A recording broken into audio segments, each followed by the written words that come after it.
Moon River. You using the whole fist, Doc?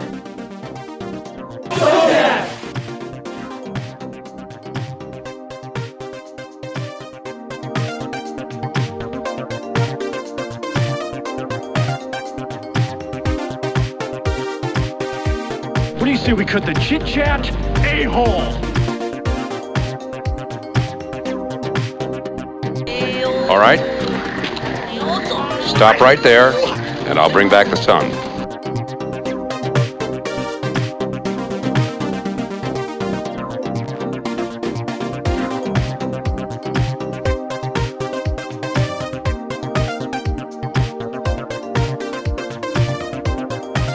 And you know, when you say per capita, this many per capita, it's just like per capita relative to what? Well, it's a well-known fact, Sonny Jim, that there's a secret society of the 5 wealthiest people in the world, known as the Pentaveret, who run everything in the world, including the newspapers, and meet tri-annually at a secret country mansion in Colorado known as the Meadows. So who's in this Pentaveret? The Queen, the Vatican, the Gettys, the Rothschilds, and Colonel Sanders before he went tits up.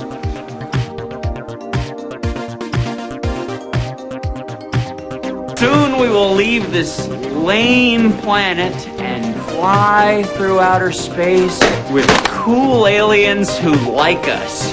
It is going to be awesome! Sultan! Would you classify that as a launch problem or a design problem?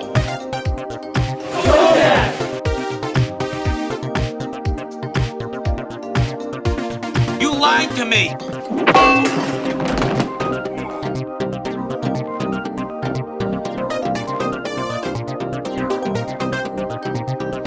It's not Irish. It's not English. Oh, yeah. Fair, what is my kindness for the horses and all It's just, well, it's just pikey. Beef jerky? No, son, thank you very much. No, it gives me the wind, something terrible. Oh.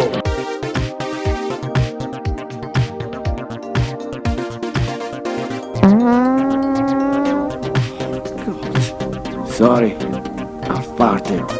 Dr. Evil. Dr. Evil.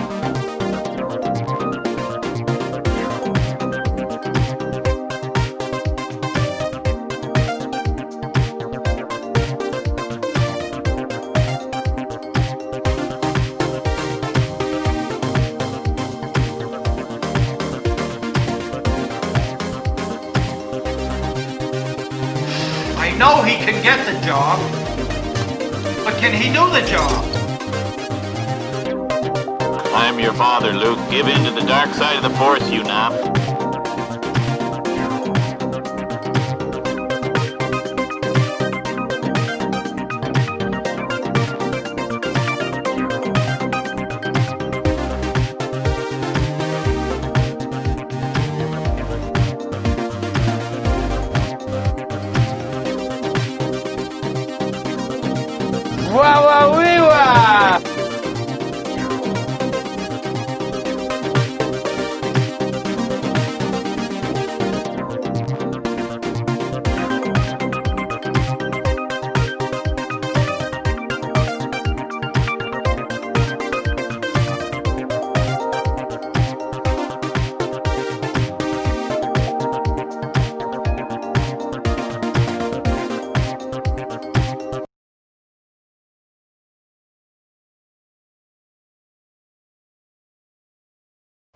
Sorry, forgot to turn my mic on. I got too excited. I was dancing and enjoying myself, and my hair is extra fluffy today.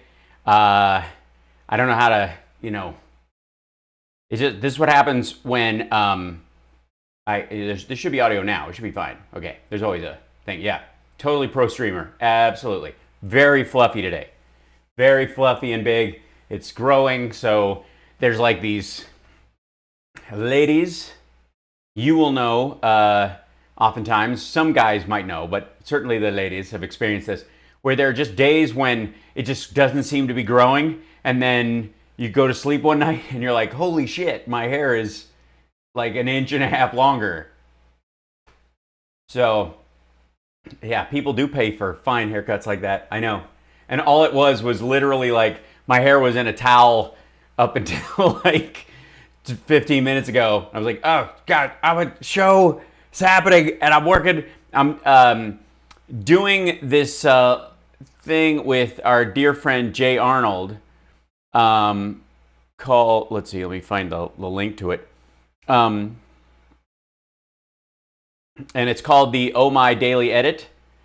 Oh My Daily Edit is what it's, I retweeted a minute ago, but I'm going to be doing a couple of like roundups. Oh, Barr was in McConnell's office today. Fascinating. So I'm going to be doing a couple of edits for them and helping to do it. Yeah, it could be the vitamin D, I guess. Yeah, don't hate me because I'm beautiful. So, I just wish the sides would grow out long because they were originally cut really short. They were cut, they're just only going so far. I don't know what to do. Well, it's just a time thing. It's why the last time I grew my hair out, I got about this length, and then I added extensions. And since I did it around the sides, it kind of almost like pulled the hair, made it grow longer because of the weight. Hype train! First hype train of the week. Yeah. So thanks, guys, and welcome. Glad you could be here. Thank you to the Patreon folks for sticking with us, even though the election's passed and you still care about me. You still care. We're going to be in this for another few months, although the good news about the vaccine from Pfizer came out today. And, of course, the Trump crowd couldn't wait to take credit for it, even though could it be more perfect? Could it be more perfect that the company that came out with a vaccine with 90% efficacy is the one company that didn't take part in Operation Warp Speed? I almost have to get my captain's log. They did not take part. Pfizer was not a part of Operation Warp Speed at any point. They didn't take the money. They're going to sell it. Everybody's like, well, they have a deal to sell it. I'm like, what company doesn't have a deal to sell the vaccine that works? Are you shitting me? What? As a matter of fact, it's more reassuring, but the fact that these people, didn't participate in Operation Smokescreen. Captain's log. That, or of course, Operation Fartsteed. Captain's log. We often call it, but it's not they're funded in Germany, but they have a co-lab in Germany. They're basically they're a multinational, right? Interesting, curious, don't you think that remember the early reports where the Trump administration, specifically Trump in person, was trying to pay cash to buy off a bunch of German scientists who looked like they were going to be the ones to develop it fastest, and then poof, they didn't take his money then, they're not taking his money now. I think that's fascinating. I think that's pretty amazing. Still waiting for the Kodak vaccine. What clinical trial is that in? It's done. They're just shaking it, which doesn't help. I'm drinking a maple syrup, lemon, and cayenne beverage to cleanse. I've now started the cleanse part of, I know Polarade shakes, but I was just messing around. I'm now starting the cleanse part of our COVID lockdown national nightmare. I'm going to start I'm going to go through a yoga, meditation, sweat lodge, workout, super shed after all this, now that Trump has failed and will fail again. Now today, our favorite, Kayleigh McEnany, is not in her usual perch. She and Rona have taken over the post-election strategy because the dude who was in charge of it has COVID. He's great, Amy, thank you. Yeah. Yeah, she's wearing black, so she's mourning her job. Let me see if I can bring this up a little bit. But, yeah, a constitutional colonic. That's absolutely going to be part of it. I'm getting hosed out every possible way I can. Yeah, and apparently Trump is stress-eating fast food, which, honest to God, golf and stuff yourself with Fish Delight, go away. What shampoo do you use? I use this, like, thickening hair shampoo, as you do, as you would, and it seems to work. I don't use a particular one. I kind of rotate through and whatever. I just kind of go, oh, that seems okay. There's never been any consistent stuff for me or whatever. You know, back in the day, it was pretty much anything that smelled like fruit. You got this much hair, you want it to smell nice when you walk by. You know what I mean?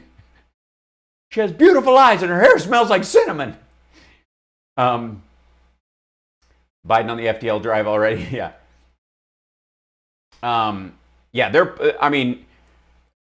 All this wailing and gnashing of teeth also about whether or not they're going to, the Trump administration is going to participate in the transition. Like, who cares? Honest to God. Oh, and so Esper leaves today, right? We know this. Oh, hi. Well, thank you. Thanks, babe. Look at that. Surprising me with a beverage. I know, it's enormous, isn't it? What happened? I put it in a towel. My girlfriend's making my fluffy hair. I had it up in a towel and I was running around cleaning stuff up. And I was like, how long have I had my hair in this friggin' towel? And now it's like, I look like Mark Slaughter.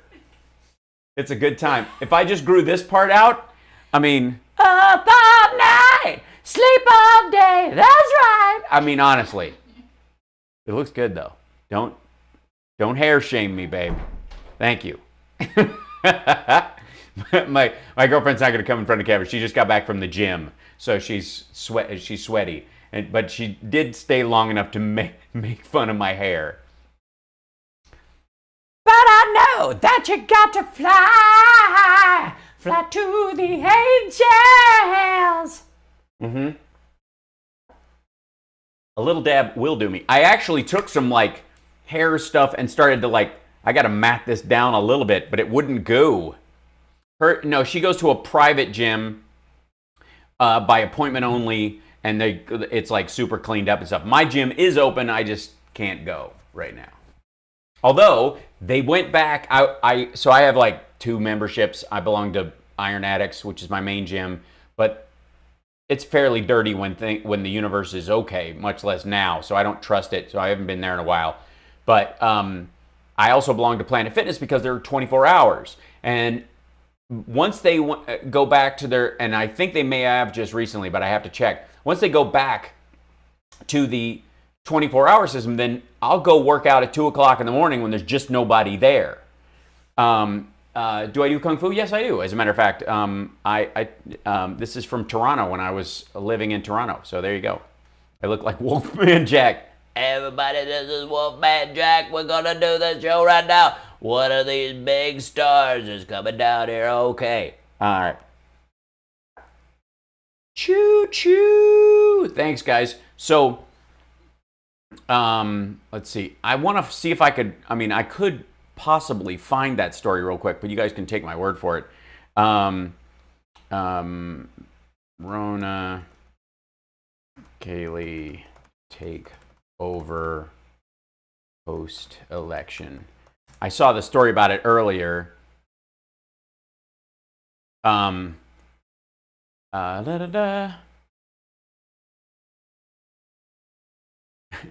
press secretary Kayleigh McEnany has voted by mail 11 times. Probably all at once. Yeah, so they took over.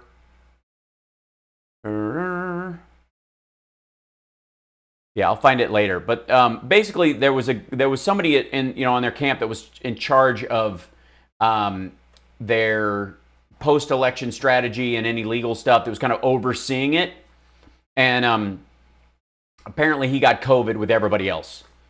So yeah. Oh, tip jar. Thank you. Thanks for the reminder. I'll turn. Hopefully it will work. Yay! Look at that. The button's working today. That's exciting. Look at this. And by the way, and you can see, like, there is a full, like, this, like, because you can't see my, you know, it looks like the seat of my chair is making it even more fluffy than it is. So, what?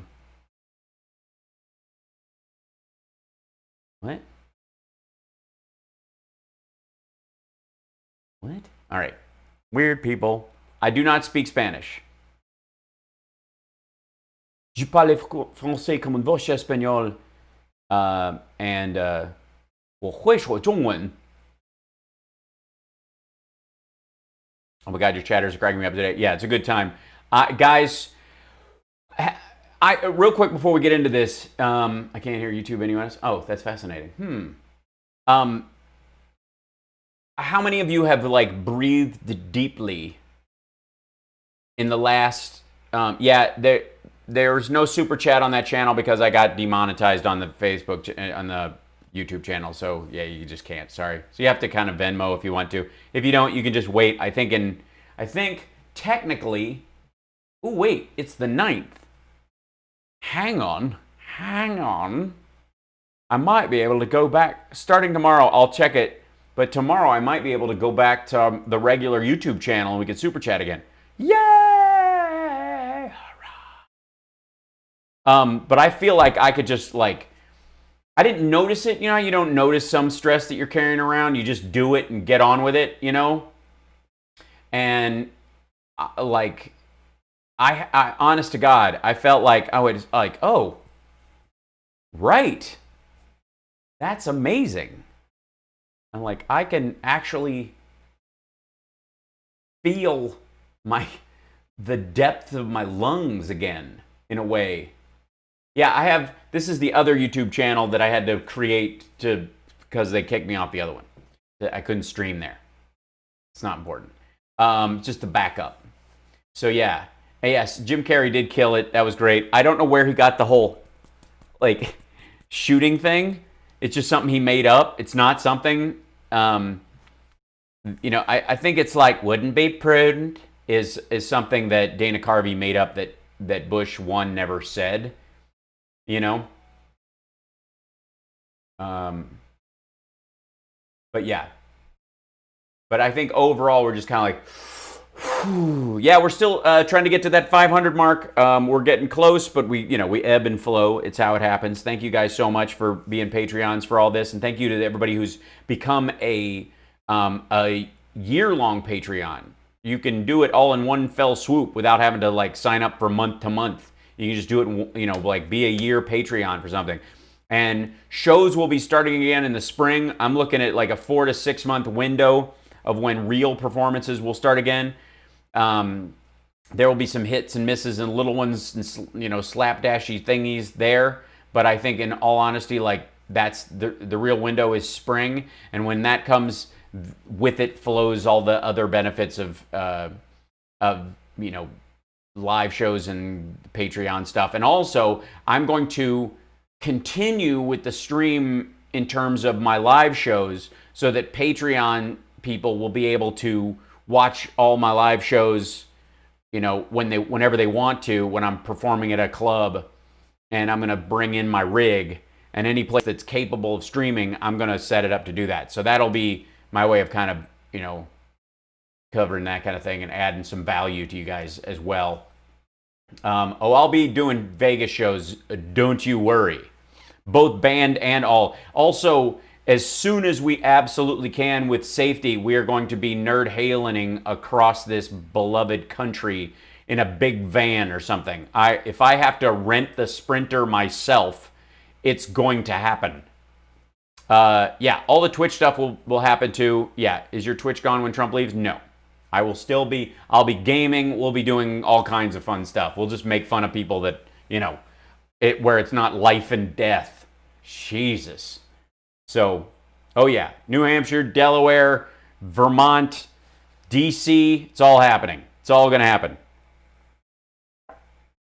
But I will stick with Twitch, believe me. You guys, you know, this has been a joy. I mean, I think this is really for the foreseeable future, unless I, you know, want to sell a show. Oh, we'll go down to Rabbit Hash. Absolutely. Not Rabbit Hatch. Rabbit Hash. It's okay. It's a mistake anybody can make. Okay, let's see what Kayleigh McEnany and Ronna McDaniels have to say about this that Fox bailed on. I only saw the clip where they left. I did not watch the rest of it. So this is, again, this is just us seeing this for the first time. Here we go. Hello, everyone. Hi. I'm Kayleigh McEnany here. Are you? Really? Today in my personal capacity as an... In her personal capacity, just as a voter.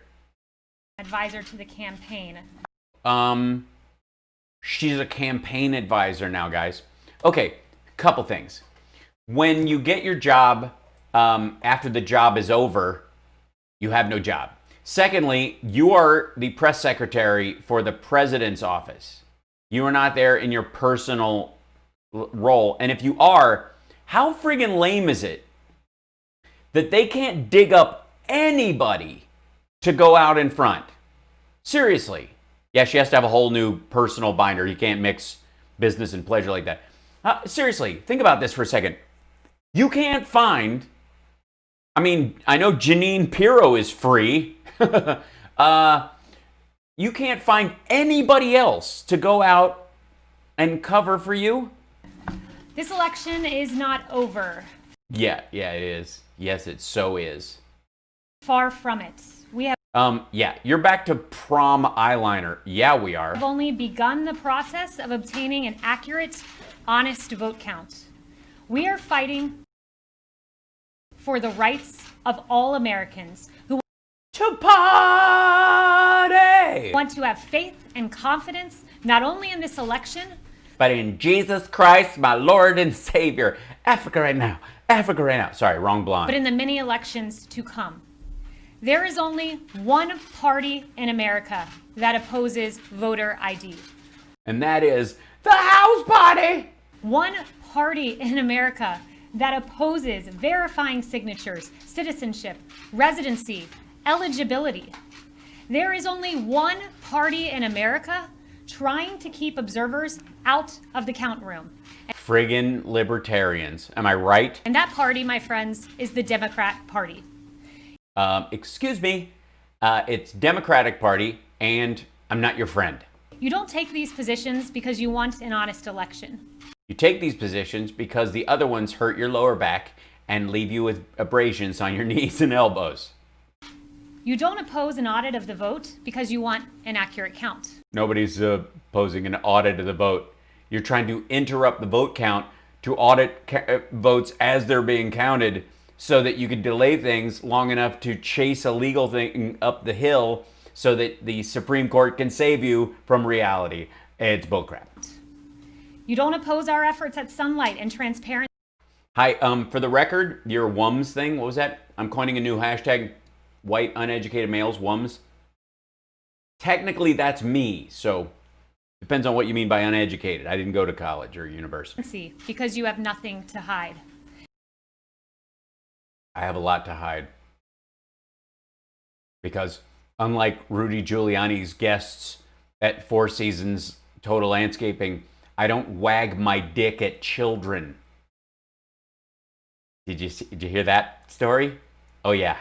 You take these positions because you are welcoming fraud and you are welcoming illegal voting. Come on in, fraud. Our position is clear. We want to protect the franchise of the American people. So why are you performing in jet black against the same backdrop that you laughed at Joe Biden for being in front of? Do you guys remember when Biden came out and he was starting to do his first appearances after becoming the nominee, and then this black backdrop and 4 flags? Remember that? And she and Trump both shit on him for these little gatherings. Same stuff. We want an honest, accurate, lawful count. Well, then hang out. It's coming. We want maximum sunlight. We want maximum transparency. We want Where's his taxes? every legal vote to be counted, and we want every illegal vote to be discarded. Presumes facts not in evidence. Also, I agree. I want all illegal votes discarded. Therefore, normally I would look this shit up ahead of time, I suppose, knowing full well it is coming. But did woman Trump voter. Shall we just do that one? Yeah, so here's an illegal vote that I would argue needs to be thrown out. The Charlotte Observer. DA won't prosecute woman who followed mom's dying wish and cast illegal vote for Trump. A state prosecutor said he will not bring voter fraud charges against a Catawba County woman who said she cast an illegal vote for Donald Trump last year to fill her mother's dying wish. You understand? The learner Republican withheld the name of the voter, but said she had cast the improper vote for Trump last November out of a sheer ignorance. Wouldn't you see? That was from last time, by the way. But, you know, never mind. That's the only evidence I have of a dead voter, is a 2016 vote for Trump. Like our opponents, we have nothing to hide. Shocking, I say untoward, sir. Catawba County deserves better. The integrity of our election matters. The Constitution of the United States matters. What we have seen across the country is Democrat officials systematically trying to do an end run around the Constitution to tip. Is it a relay race or is it kind of a tortoise in the hare kind of thing? The scales of the election in their favor. As Justice Gorsuch wrote in DNC versus Wisconsin State Legislature, our oath to uphold the Constitution is tested by hard times, not easy ones. Last-minute changes to long-standing election rules risk other... So poetic. You know, that really, the murder laws only matter when murders are happening. I think you understand what I'm trying to say. If there weren't any robberies, we wouldn't test our robbery statutes so viciously. Other problems too, inviting confusion and chaos and eroding public confidence in electoral outcomes. But enough about my boss. Pennsylvania is a case study in just this. Allow me to just broadly review 3 points that have happened in Pennsylvania. Number one. 3 points. Number one. In Philadelphia, poll watchers who are legally permitted to be there and observe the vote count were blocked from observing the count. No, they weren't. There were Republicans and Democrats already in there. You had campaign people that you sent down with no warning. Then you went to court and said, can our people be closer? And they said yes, and you were, and that's it. Our poll watchers were put behind barricades in a massive room. They were many feet from the counting process, and in fact, when you look at all of the tables, many hundreds of feet, in fact, from the tables in the very back. They were completely... So that's what it is. They moved all the fraud to the back tables. Oh, God. Billy. Completely in the dark, completely unable to oversee... Yeah, Neil Cavuto just ditched on her, and that's because she's lying out her ass, and they would be legally responsible for shit that happened because of it. The vote count, as was their legal... Because she doesn't care if some nutcase takes her word and just starts, like, sniping people who work at the polling places as they go out to their cars after a shift. Right. An observer on the scene described it this way. I saw it all. I was standing over there by the gas pumps, and he coming running by wearing nothing but a smile. And I said to Marge, turn your head away, but it was too late. She'd already gotten a free shot. But look at that, here it come. Look at that. And he ain't wearing no clothes. That's why they call him the Streak. Look at that. Imagine being on a football field. You're... Okay.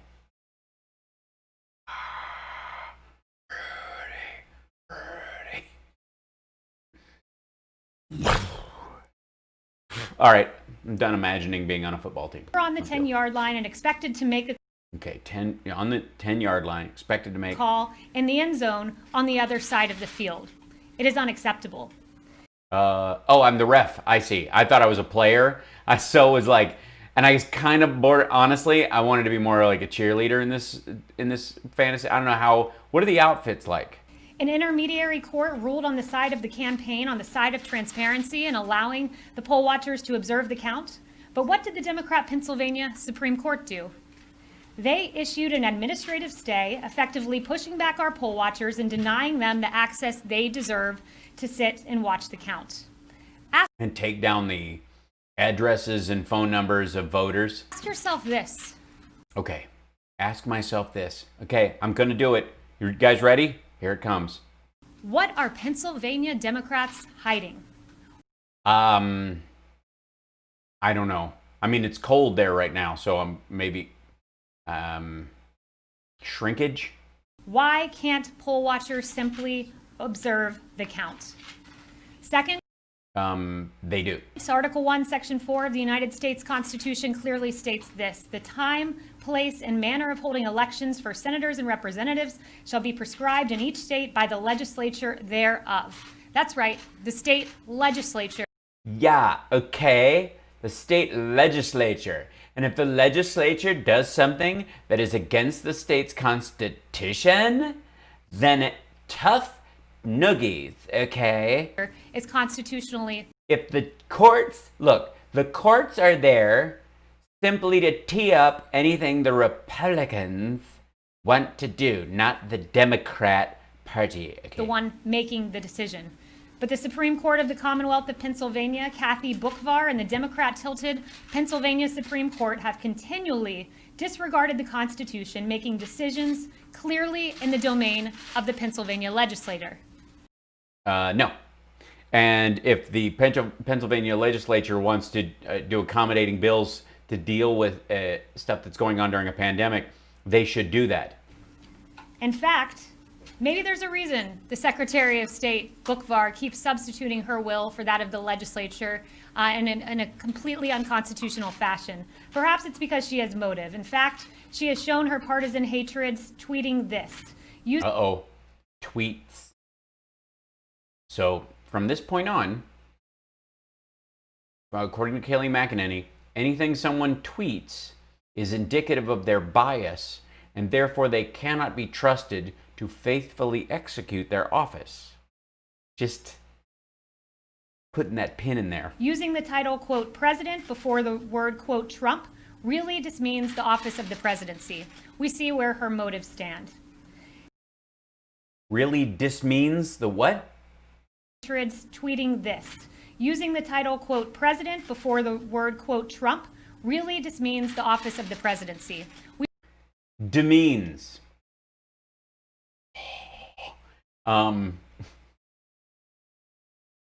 This is the model that's readily purchased at Fantasy Island.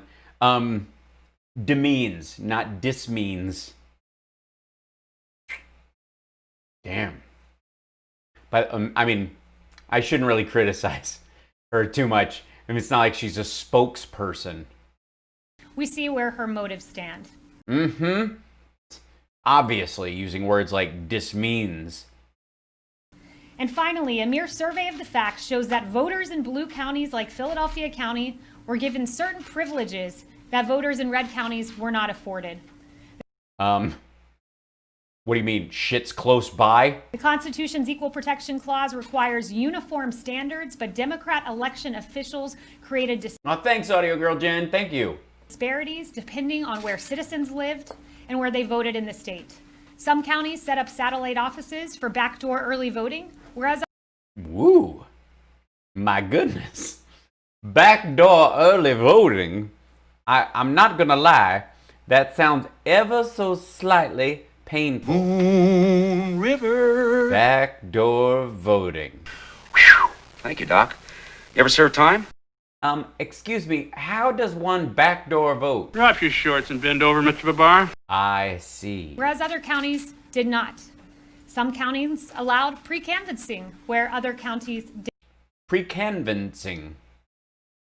Maybe slow down, say all your words in the order that they're written on the page, and also containing the consonants and only the consonants necessary to create said word. Did not. Voters in some counties were allowed to cure their ballots. Yeah, everybody gets to cure their ballot. whereas voters in other counties were not. A cured ballot is one where they check to see if your signature is right or wrong. If it looks wrong, they call you and they go, hey, did you write this? And you go, yeah. They only do that if your shit hasn't either been thrown out because there's a lot of problems with it, or they have the access to you, like your number's right, your address is right. They go to your house and it's not, 5 of you living in a burnout trailer. What Pennsylvania has done is provide a case study into how to tip the scales of an election to functionally favor the Democrat Party. This has gone on nationwide. And I'll leave you with this. In DNC versus Wisconsin... Don't you leave me. Don't you go. You don't go, girl. You stay right there. How can I just let you walk away? Just let you leave without a trace. When you stand here making every face at me. Wisconsin state legislature in another attempt. Wisconsin, we were in Pennsylvania a second ago. Keep it straight, lady. Count late ballots that arrived after the election. Justice Gorsuch wrote, "Nothing in our founding document contemplates the kind of judicial intervention that took place here, nor is there precedent for it in 230 years of the court's decisions." They didn't arrive after the election. Mail-in ballots that are postmarked on election day are not arriving after the election. They are part of the election. If they are early votes that have been held at a voting office in the other side of the state, and some asshole from that office or the county doesn't drive those ballots to the elector's office and get them functionally put in, that's not the fault of the voter. And if those are real votes, they deserve to be counted. What kind of jackassery is this? He went on to say, "No one doubts that conducting a national election amid a pandemic poses serious challenges. But none of that means individual judges may improvise with their own election rules in place of those the people's representatives have adopted. They have taken a global pandemic and turned it into a nationwide electoral epidemic."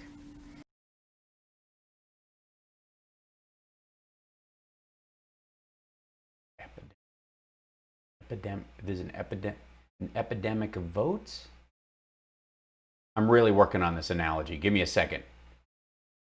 Starting to get lightheaded. I don't know that there's pandemic. Okay, I get pandemic and epidemic, where she's going with it and why it linguistically made sense as an analogy. How could it fit? I don't know. They have taken, based on what they call a natural disaster, they have used that. Oh, based on what they call a natural disaster. Oh, all right. Fancy pants. So it's not a natural disaster. You're arguing that this is a man-made disaster, meaning that the Chinese attacked us? Is that where we're going again? And turn this into a national disaster. Oh, natural disaster, national disaster. It works better if you actually pronounce the words cleanly. I'm just saying, if you're gonna, thanks, Andy. Let's try another run at this, shall we? Nationwide electoral epidemic. They have taken, based on what they call a natural disaster, they have used that and turned this into a national disaster. You guys know it. I don't want to help.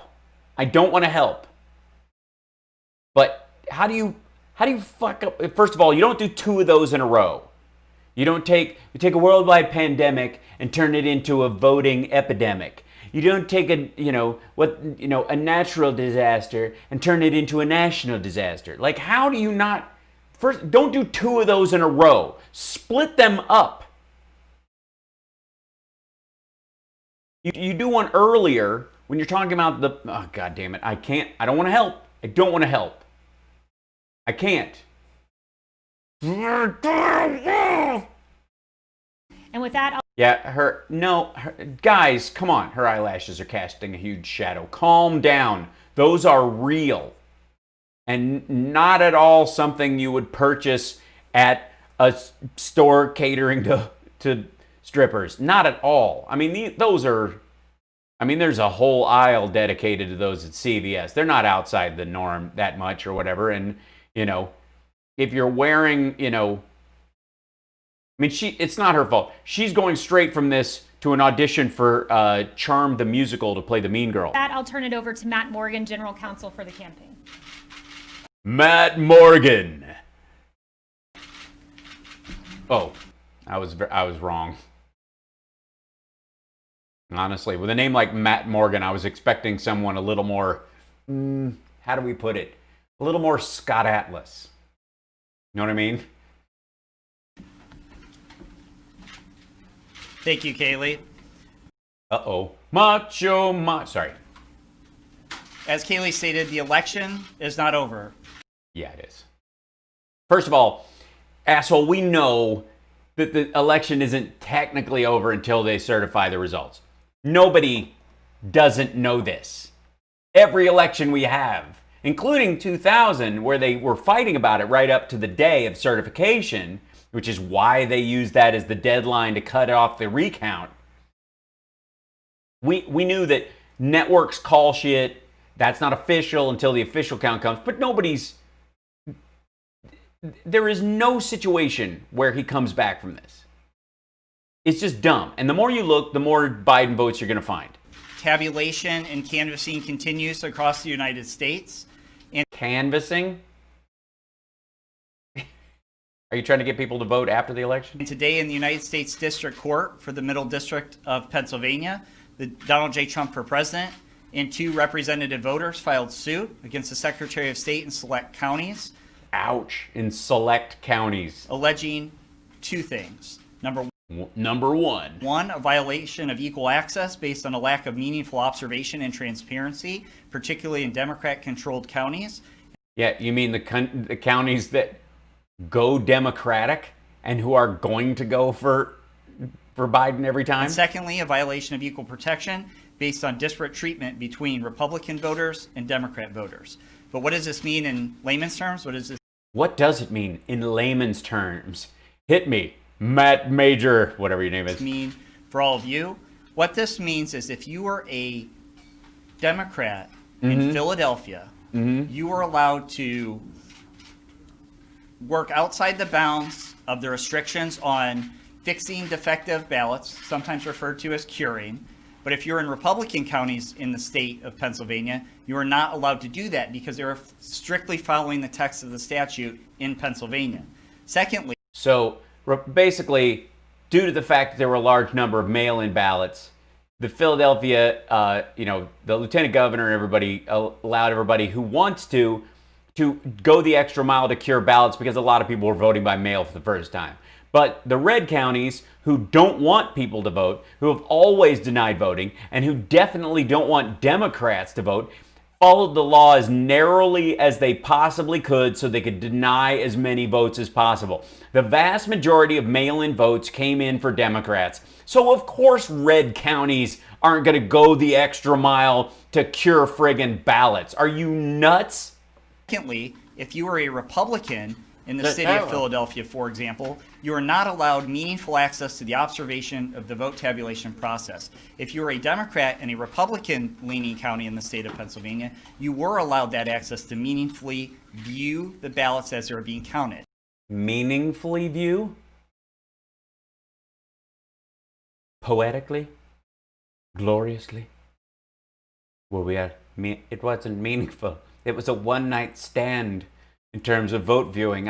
I saw those votes and they didn't call me the next morning. I don't think those votes respect me.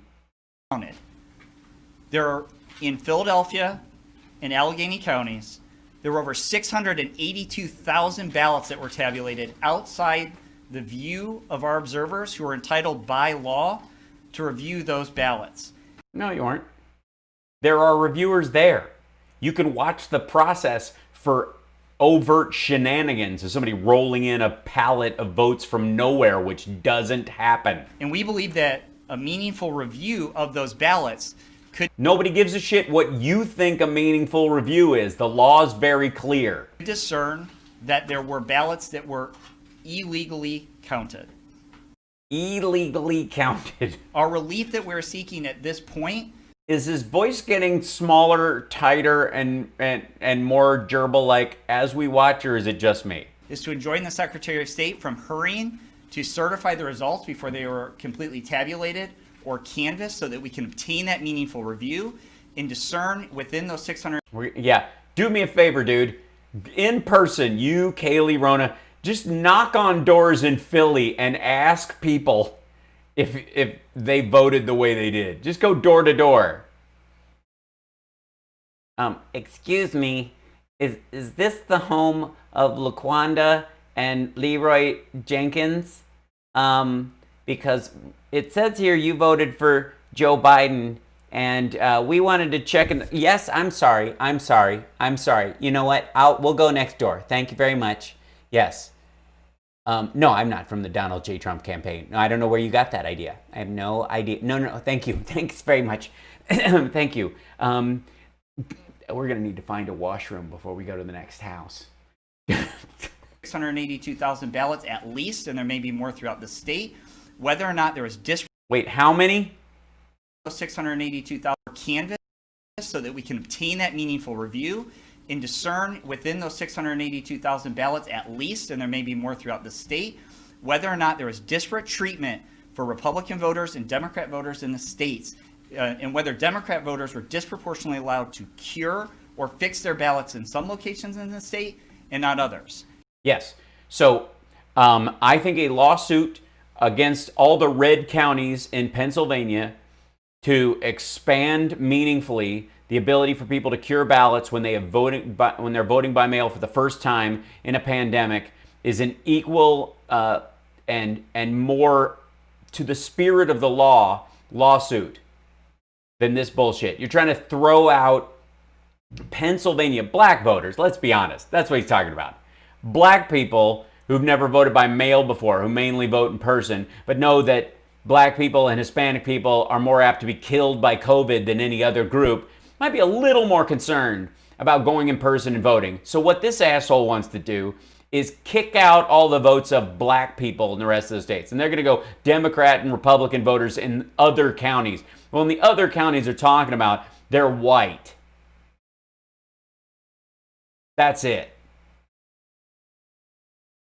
And for example, even at a minute level here today, we are very close. We are very close to the automatic recount statute in Pennsylvania. And no, you're not. This lawsuit itself could change that or swing that small discrepancy. So cool. Count them 3 times. This is the relief we're seeking at this time. But I would also urge the press and those out there that this is step 1 of a process. Why are you at step 1? Friggin' 6 days in. We're within our rights to look into these irregularities. We were in our rights to observe the votes as they were being tabulated. We will observe those, and we believe that this lawsuit takes us one step closer to closing the gap in the vote differential in Pennsylvania. And at this time, I'll turn over to the Republican chairwoman this weekend. Thank you all for coming. I'm going to start. My reaction wasn't that strong, but I am very excited.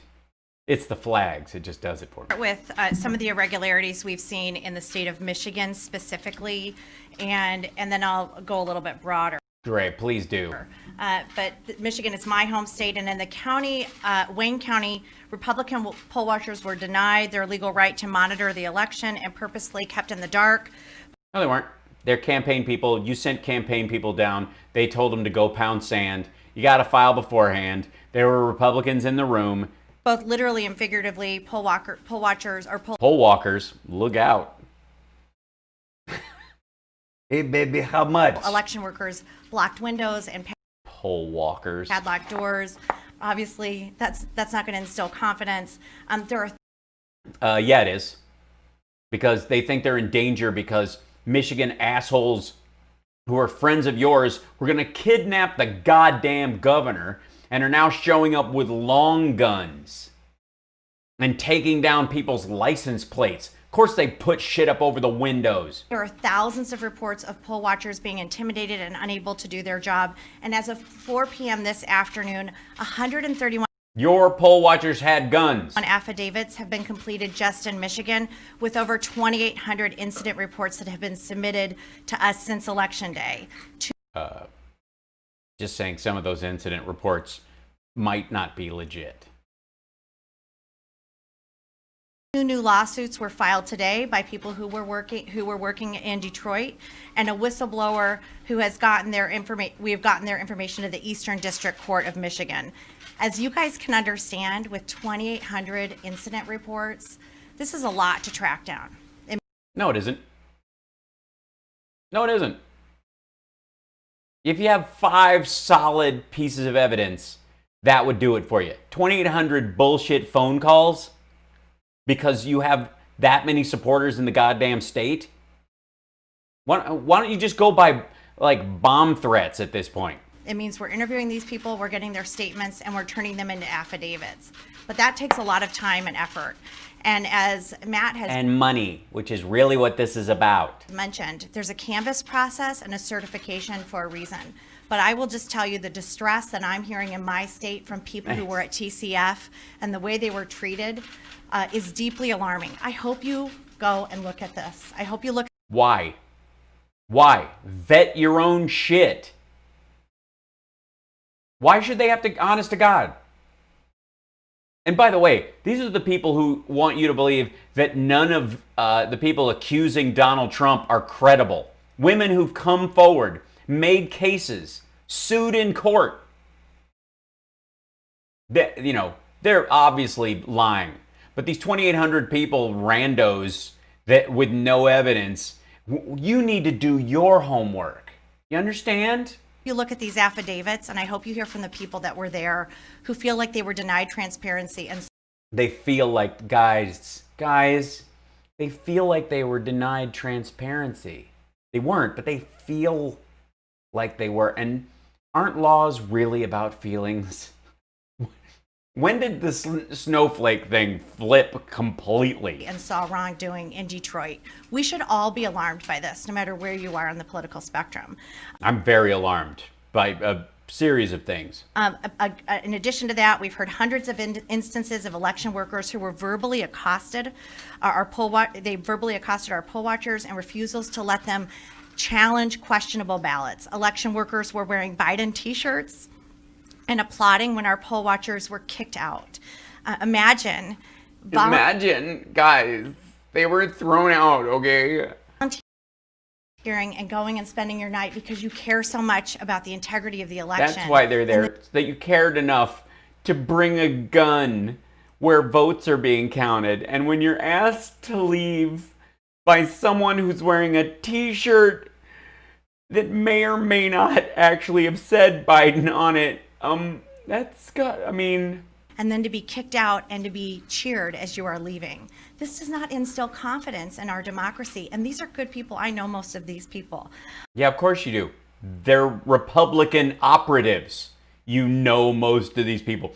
2,800 people file these individual incident reports, and she knows most of them. No shit. Of the few ballots that Democrat election workers Barr has stepped in with the DOJ.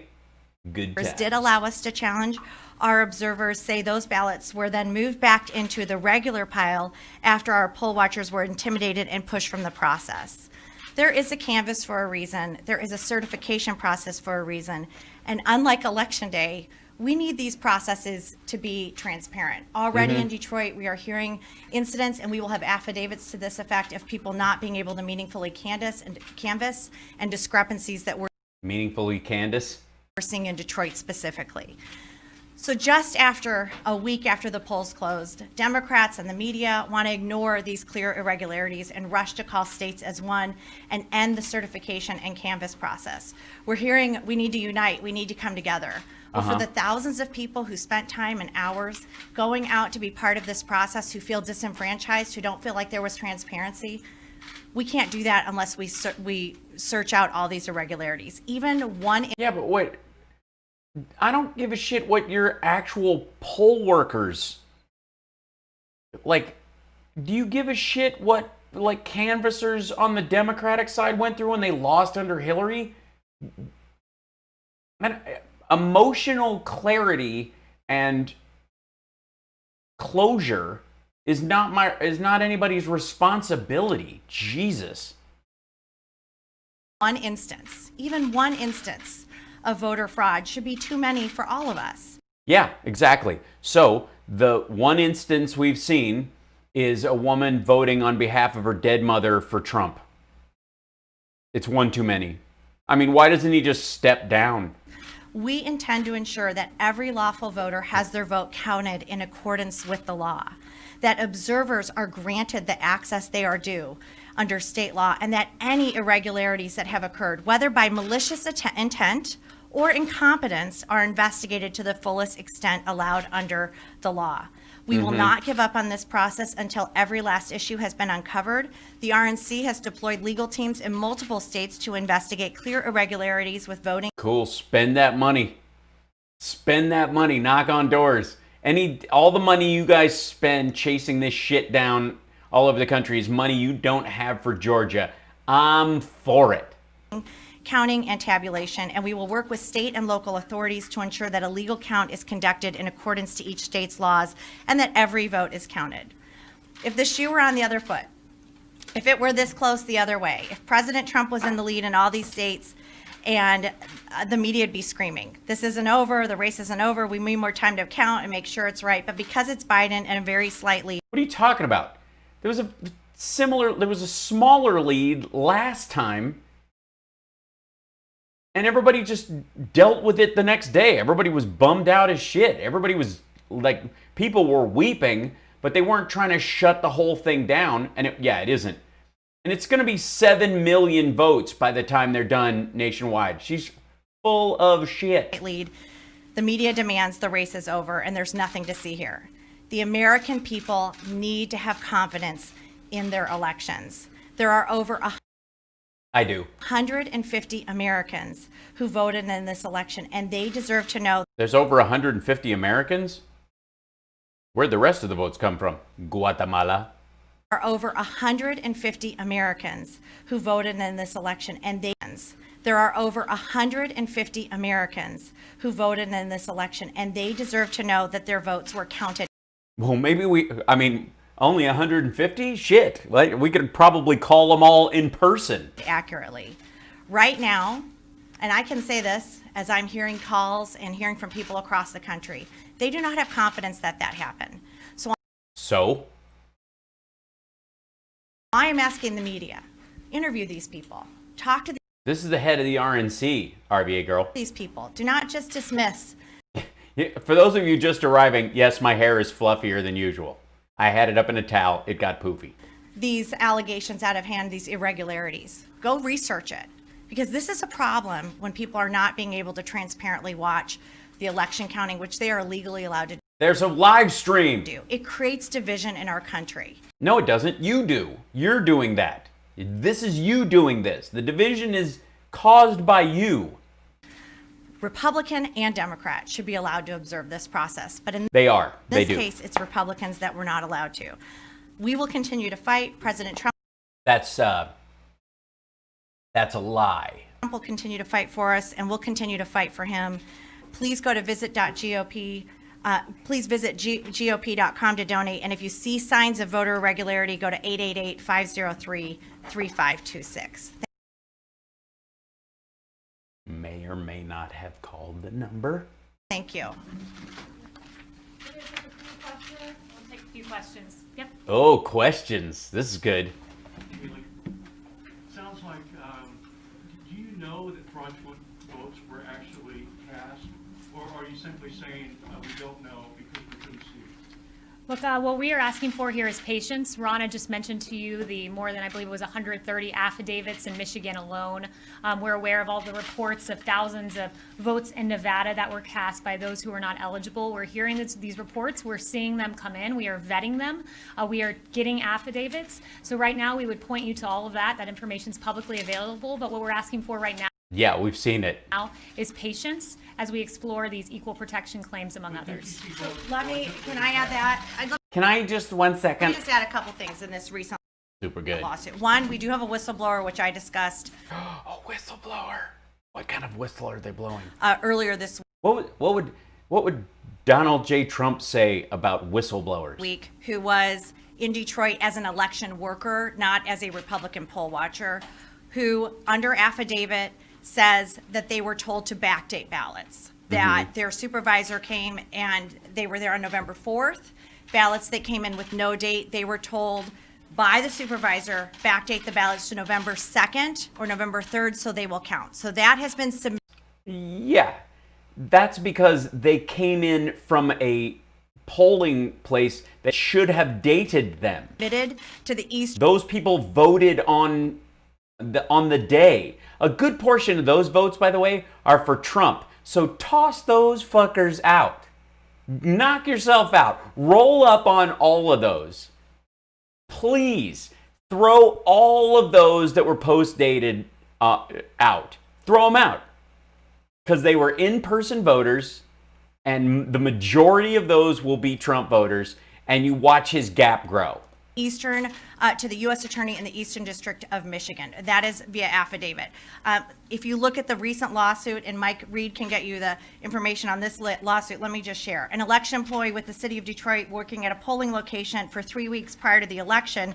This City of Detroit employee directly observed on a daily basis other City of Detroit election workers and employees coaching voters to vote for Joe Biden and the Democrat Party.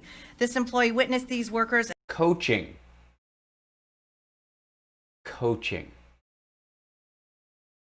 and employees encouraging voters to do straight Democrat ballot, and witnessed these election workers and employees going over to the voting booths with voters in order to watch them vote and coach them who to vote for.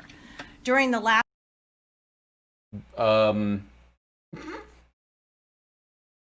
So these folks, they just got up off their couch, went to the voting booth, and went to vote, but really weren't sure what they were going to do when they got there. I'm going to guess that in those situations, people were going, I want to vote for Joe Biden because Trump's a fucker. And they're like, you want to vote for Joe Biden? Okay, well, here you go. And then these are all the Democrats, if that's what you want to do, and let me help you out. That sounds what it was. But knock yourself out. Toss all those same days out. The last 2 weeks, while this same employee was working at the polling location, she was specifically instructed by her supervisors never to ask for a driver's license or any photo ID when a person was trying to vote.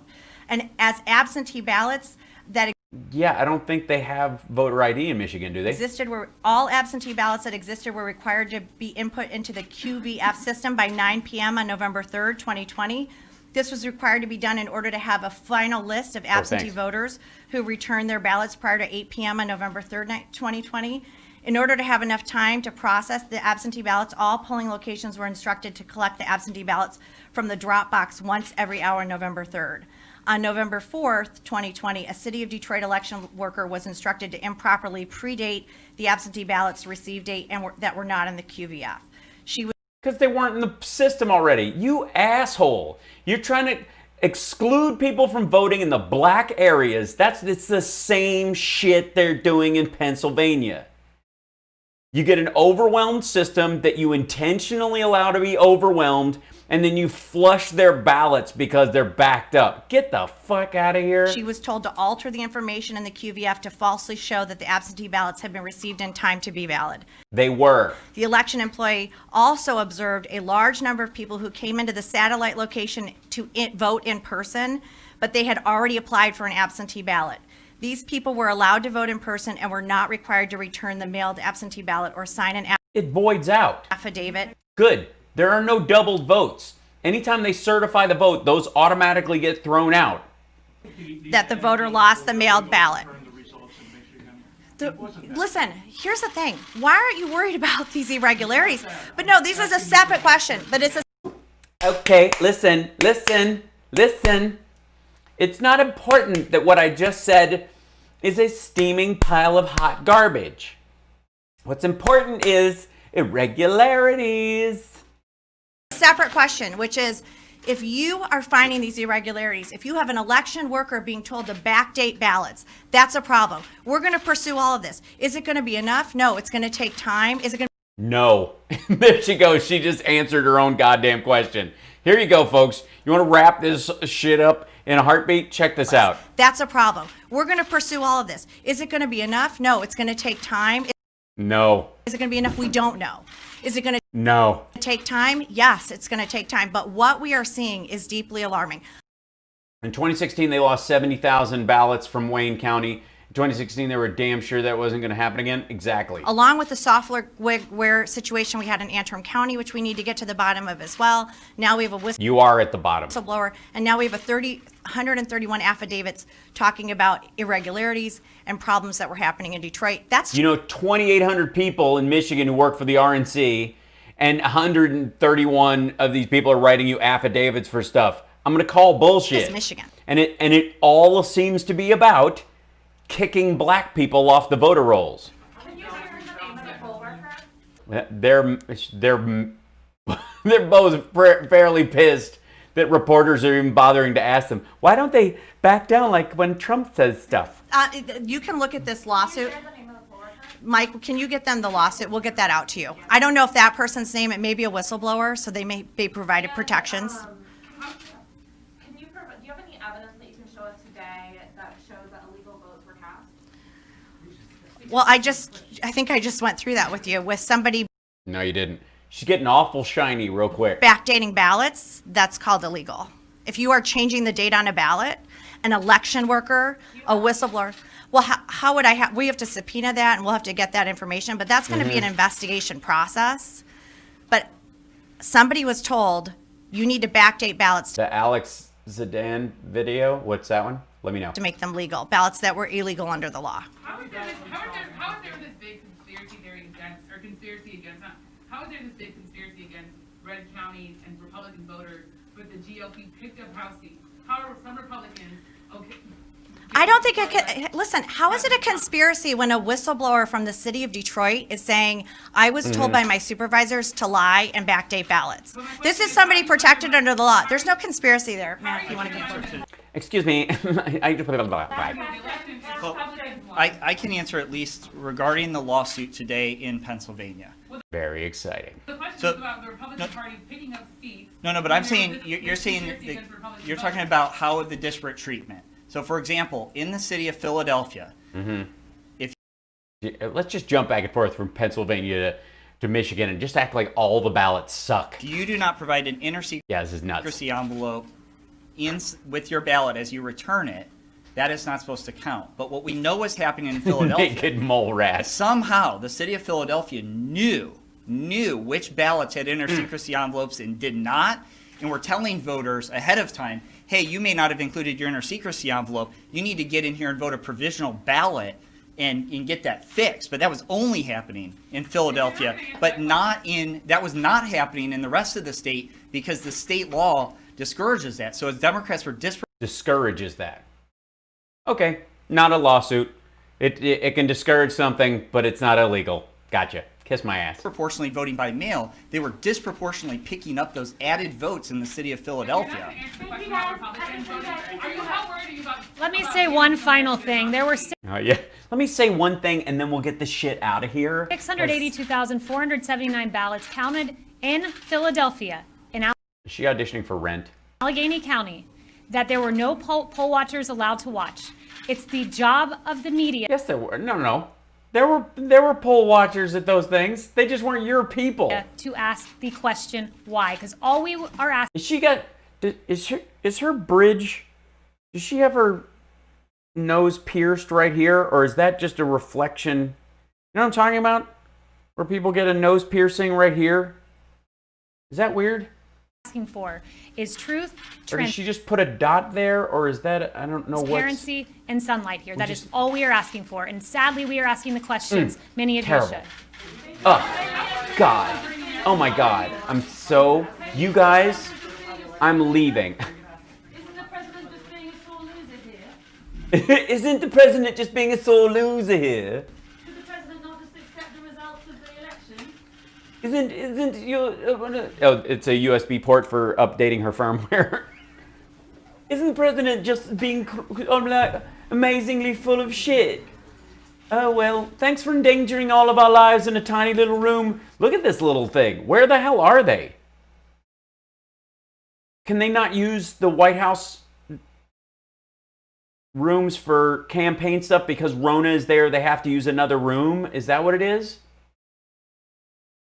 Yeah, I don't know what this. Yeah, this looks like the Motel 6. Like, Can you guys clear out? We've got a, the flag thing is blocking the coffee machine, and some people are trying to, part of, staying here is you get access to the cornflakes 24/7. So it's just not right, If you guys could move out, I understand you have the room booked for another.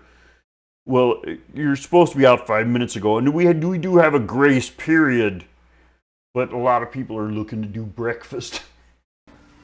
Motel 6 landscaping. Just packing their shit. They're like, is she coming back? Is there? By the way, we have Rudy is in another hotel room. Undoubtedly, someone will be opening and shutting doors just off camera.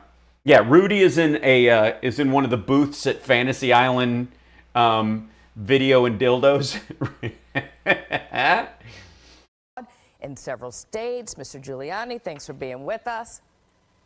So, how are you? We're doing great. So over the weekend, everyone or so many people were saying, where is the evidence? So let's talk. What are you talking about? Talk about the states you're filing today, and where's the evidence?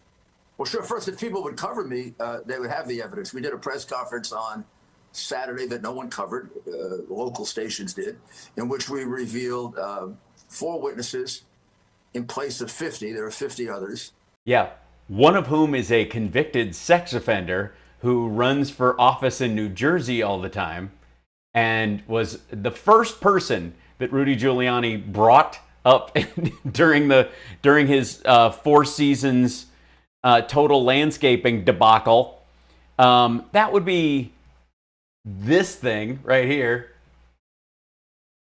Perennial New Jersey candidate Darrell Brooks, who claimed he served as a Pennsylvania poll watcher, was convicted after he allegedly exposed himself. And by the way, you don't have to say allegedly.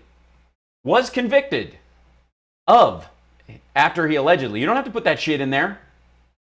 Was convicted of exposing himself to 2 children in Trenton, New Jersey. So that was the first dude that he brought up to the podium. I didn't stick around for the rest because, downhill from there. All of whom were inspectors that were inspecting. Yeah, he was inspecting his own junk in the park. The coverage in Philadelphia. They were supposed to be allowed to see the ballots. They saw no ballots. They were kept over 20 feet away. When they went to court. Honest to God, does anybody have a link for the, let's see, Trump, Pennsylvania, poll watchers, there we go. Fact-checking Trump's claims on poll watchers. That'll work. Let's see. President Trump delivered an error-filled speech from the White House on Thursday, inaccurately claiming Joe Biden's electoral lead is the result of a far-reaching conspiracy mounted by the media, Democrats, and big tech designed to deny him another 4 years in the White House, and alleging he is the winner of the election, even though he trails in electoral votes and in several key states where a winner is yet to be called. Mr. Trump has also beat the familiar drum that the election is rife with voter fraud, though he failed to put forth any evidence to support his claims. Let's see. Here's a closer look at the allegations about poll watchers. They don't want us to have any observers, though we won a court case. The judge said you have to have observers. Democrats have gone to the Supreme Court to try and ban our election observers, and very strongly. Now we won the case and we're going forward. They don't want anybody in there. Rating. False. Referring to the vote counting going on in Pennsylvania, Mr. Trump is incorrect about the position of Philadelphia officials in a dispute over poll watchers at the Philadelphia Convention Center where the ballots are being tallied.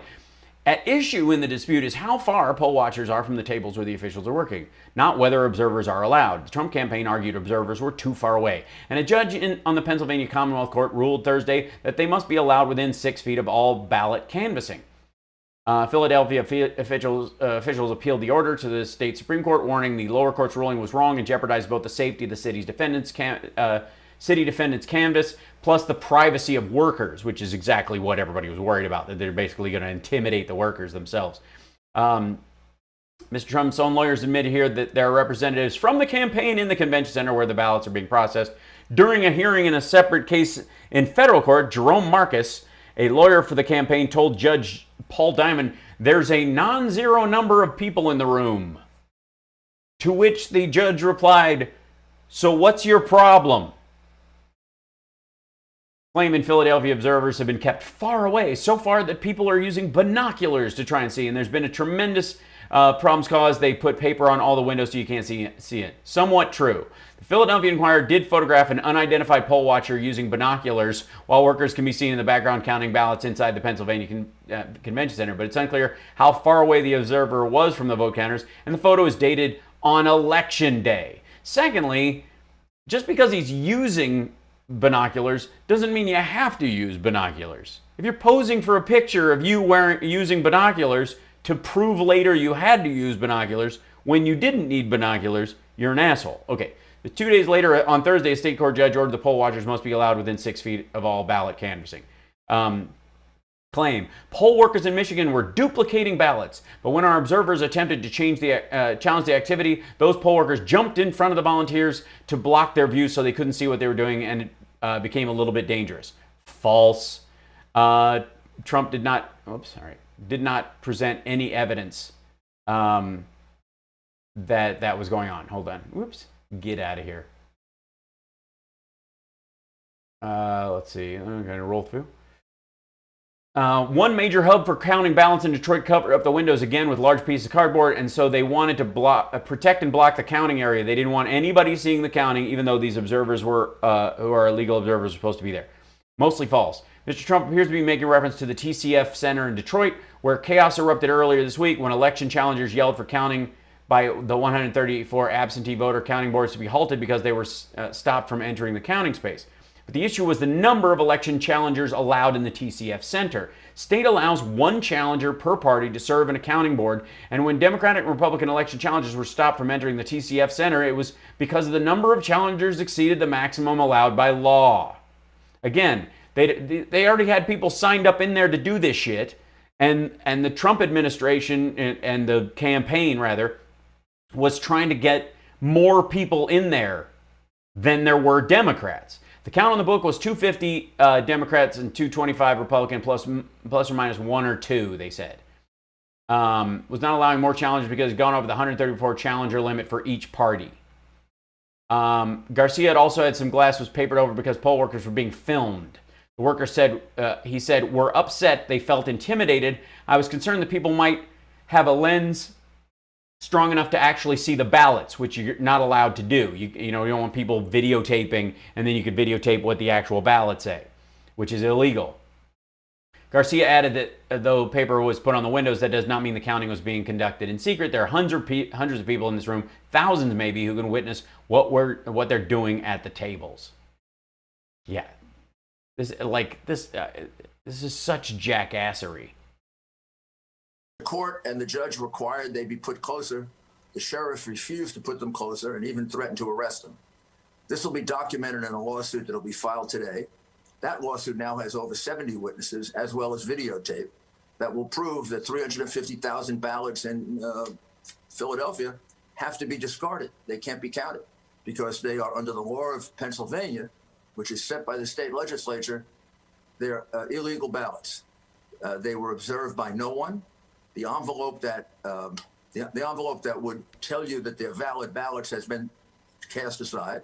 The only thing left is a ballot, and we have to trust that the Democratic machine of Philadelphia, which has cheated just about in every election in 60 years, was doing it honestly. Now, of course, that's beyond credulity, but it doesn't matter. The minute you... So they didn't keep the envelope. Are they supposed to keep the envelope for every mail-in ballot to make sure that the ballot's still valid? What the fuck is the case you're trying to make here? That people who voted shouldn't be allowed to have voted because the ballot worker, after they had voted, did or did not keep an envelope that is not part of the ballot? The minute you discard the envelope, you don't have a person inspect it, it's an illegal ballot. At what point did they not inspect it? And they even ultimately defied a court order to do that. In Pittsburgh, very similar, about 150,000 ballots. In Black people. their case, during the first half, they didn't allow us access. But then when the court issued an order, they allowed us access. So bullshit. So instead of 300,000 ballots, it's 100. And because they changed the distancing, because you ask for a closer distance, doesn't mean that the stuff that was done before that is thrown out. It's a modification in the rules. So the people who voted before the modification of the rules are not responsible for your new modification of the rules. 150,000 there. That would amount to 450,000. So maybe the Black people voting. Right. Just get those kicked out. press could stop saying there's no evidence. So there is no evidence. This isn't evidence. That's not evidence. You have suspicion that you think is valid that isn't. That's not evidence. Just because you weren't there, you have no proof of a crime being committed.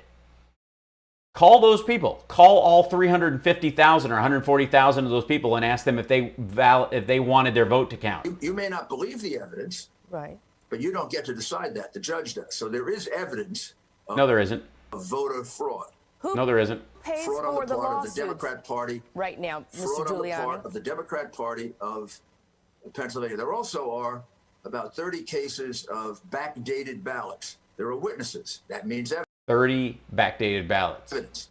There are ballots that came in on November 4th, and people were instructed, and there are witnesses for this, people were instructed to backdate it to the 3rd. We're up to 400 of those. Uh-huh. And then there are... Were those ballots actually received by a proper voting space the day before, and they were not dated due to the person who was supposed to stamp them or something when they received them? About 50 so far. Because I can't be responsible when I mail something in for when it's dated upon receipt. Dead people who voted. So I don't know who's if you paying know it, for but Mr. Giuliani? Who's paying for the lawsuits? the Republican National Committee. Gotcha. This No lawsuit here taxpayer is money. being paid for by the Republican National Committee. But I really, you should stop saying there's no evidence. Mayor, in fact, There's no evidence. I'll just say it. there's evidence pouring in. But Mayor, it's beyond not just that, the there's media. evidence pouring in all over the country. Right. That there was fraud. So we have to gather it. The next state we'll be moving in probably tomorrow is in the state of Michigan, where there's multiple evidence of fraud. But Mayor, Similar can I just... situation. It's, never mind the fact that Ronna McDaniels knows everyone involved in the fraud. Can I just interrupt one quick second? It's not just the media saying this. It's Chris Christie, an advisor to President Trump, who says basically, we're not going to follow the president blindly. We need evidence. He's saying that there's no evidence, and he's a friend of yours. I didn't call them idiots. I'm telling you, they're uninformed. There is evidence that it happened. There are No, there isn't. thousands and thousands of witnesses. I have 70 of them in this one case. There are about 200 in Michigan. There are about 200 in Nevada. All of them party loyalists. All of them pretending, that, for the day that they don't work for Ronna. Well over 1,000 witnesses that fraud was committed. There Terrible. are actual dead people that we have found on the rolls. There are people. Yeah, dead people are always on the rolls. They just don't vote. At least 100 people in different states who have been told to backdate ballots. They are willing to go under oath. Many of them have given us affidavits. There is a boatload of evidence. So if people want to say no, there isn't. There's no evidence, they can say it, but it's uninformed, and now they should be on notice that it's untrue. So how long will this process take, Mayor? As long as it takes for a court to have a hearing. These people are ready to read. We now have 50 people ready to testify in a court in Philadelphia that they were deliberately prevented from carrying out their duties so that, in essence, the count in Philadelphia was unlawful. No, it wasn't. There were people already in there. Not the first time that this happened in Philadelphia. It happens almost every year. Joe Frazier was voting for 3 years after he was dead. Will Smith's grandfather voted for 2 years after he was dead. But we don't know if they voted in this election, right? But I do know that over 40 people died and voted. So is there I just any began truth? counting. Is Look, you can fight it all you want. The reality is dead people voted. Over 300,000 ballots People voted and then they died. were counted in secret just by the Democrats. They weren't counted in secret. There were Republicans and Democrats present. It happened to be when they caught up from the ridiculous 700,000 they were behind. Is there any truth that Melania... Overnight, they found 300,000 ballots that Republicans never got a chance to observe. Well, we know you're going to argue this in a court. Mm-hmm. And fail. But is there any truth any truth that Jared and Melania suggested to the president that he needs to start thinking about? I have no knowledge to that effect. The president didn't tell me anything like that. I would seriously doubt it. And I think that the reason I'm on here is to try and get coverage of what has been basically censored, that all weekend we've been presenting evidence of... And getting kicked out of courtroom after courtroom after courtroom for all this bullshit. This is, and again, he's admitting, he's telling you the truth right now. He's telling you this, his whole purpose right now is to create a smokescreen and then go out and wave it around. Fraud that isn't covered. We hold press conferences and it's not covered, which is... Everybody covered it. Dude, you were next door to a dildo shop. Similar to the censorship that was done of the Hunter Biden oh, God. Tapes that were very serious tapes crimes. So this is getting to be kind of crazy for America. Mr. Mayor, I'm just wondering... A court may reject this evidence, a court may accept this evidence, but you can't say there's no evidence. Yes, you can. If the court rejects it, it's not evidence. It's bullshit. Like, I could use this as tape of evidence that Rudy Giuliani is a deluded asshole. I'm sure he would reject that as evidence. He would view it as opinion. I view it as evidence. Mr. Mayor, I know that you're very close with the president. Have you had a chance to talk with him this morning, and what is his state of mind? His attitude is exactly what it always is. The president. You mean high on Sudafed? What? Has seen a mountain of evidence that there was fraud committed in over 10 different states now. 3 or 4 of them, it's... and only 3 of them benefited him in any way. He's pissed. It's substantial. It takes a little while to gather it, but we're about to file suit in Philadelphia, in Pennsylvania, for the entire state, in order to allege that there are many, many more unlawful... In order to allege. All right. ...ballots than the difference between him and... yes, it's a bevy. It is definitely a bevy. Joe Biden. Hi, Nika. That Thanks, guys. 700,000 lead that he had on election night disappeared, largely... As they counted Democratic votes. Because they counted ballots that Republicans never got a chance to observe. So we're highly suspicious of it. But in any event, they're unlawful. Black people. Well, we appreciate you coming on. They're not unlawful. They're Democrats and Republicans both viewed that process. Rudy is an asshole. This is all about excluding black people in Philadelphia from voting. Today in New York and giving us an update. This is some 1950s racist bullshit. On this. Keep us in the loop and let us know how it goes. I will. And please, see if we can get fair reportage of the evidence we're putting out. Well, dude, you're on Good Day Fox 5. Not going to happen. P.S. He was also on Newsmax later on. So, we're going to stick with this? We're going to win this election? We've actually won it. No, yeah. Just a matter of counting the votes fairly. That is former New York City Mayor Rudy Giuliani last week launching a legal war on behalf of his client, the President of the United States. He joins us live right now. He's President Trump's personal attorney. Mr. Mayor, you are leading the President's legal team. He's so much happier to be talking to Newsmax. Like, you can tell you can phone this part of it in. And by the way, he's back to brushing the orange from his face into his hair. Disputing results from several key states I want to show everyone, including Arizona, Michigan, Georgia, Pennsylvania, Wisconsin, Nevada. What are you working on with this team this morning? You know, all the states that Fox called for Biden. And what's the game plan for this week? Well, the game plan for this week is to first, to file lawsuits. First one that we'll file is today in the state of Pennsylvania, challenging the entire vote in Pennsylvania on a number of grounds. Let me emphasize the fact that... Well, who's walking around in the background there, Rudy? Huh? Huh?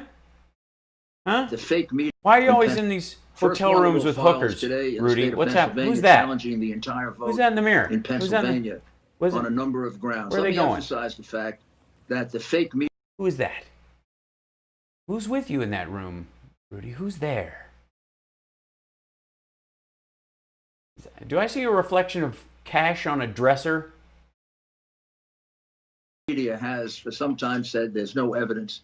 We've been putting evidence on television every day, including... No, you haven't.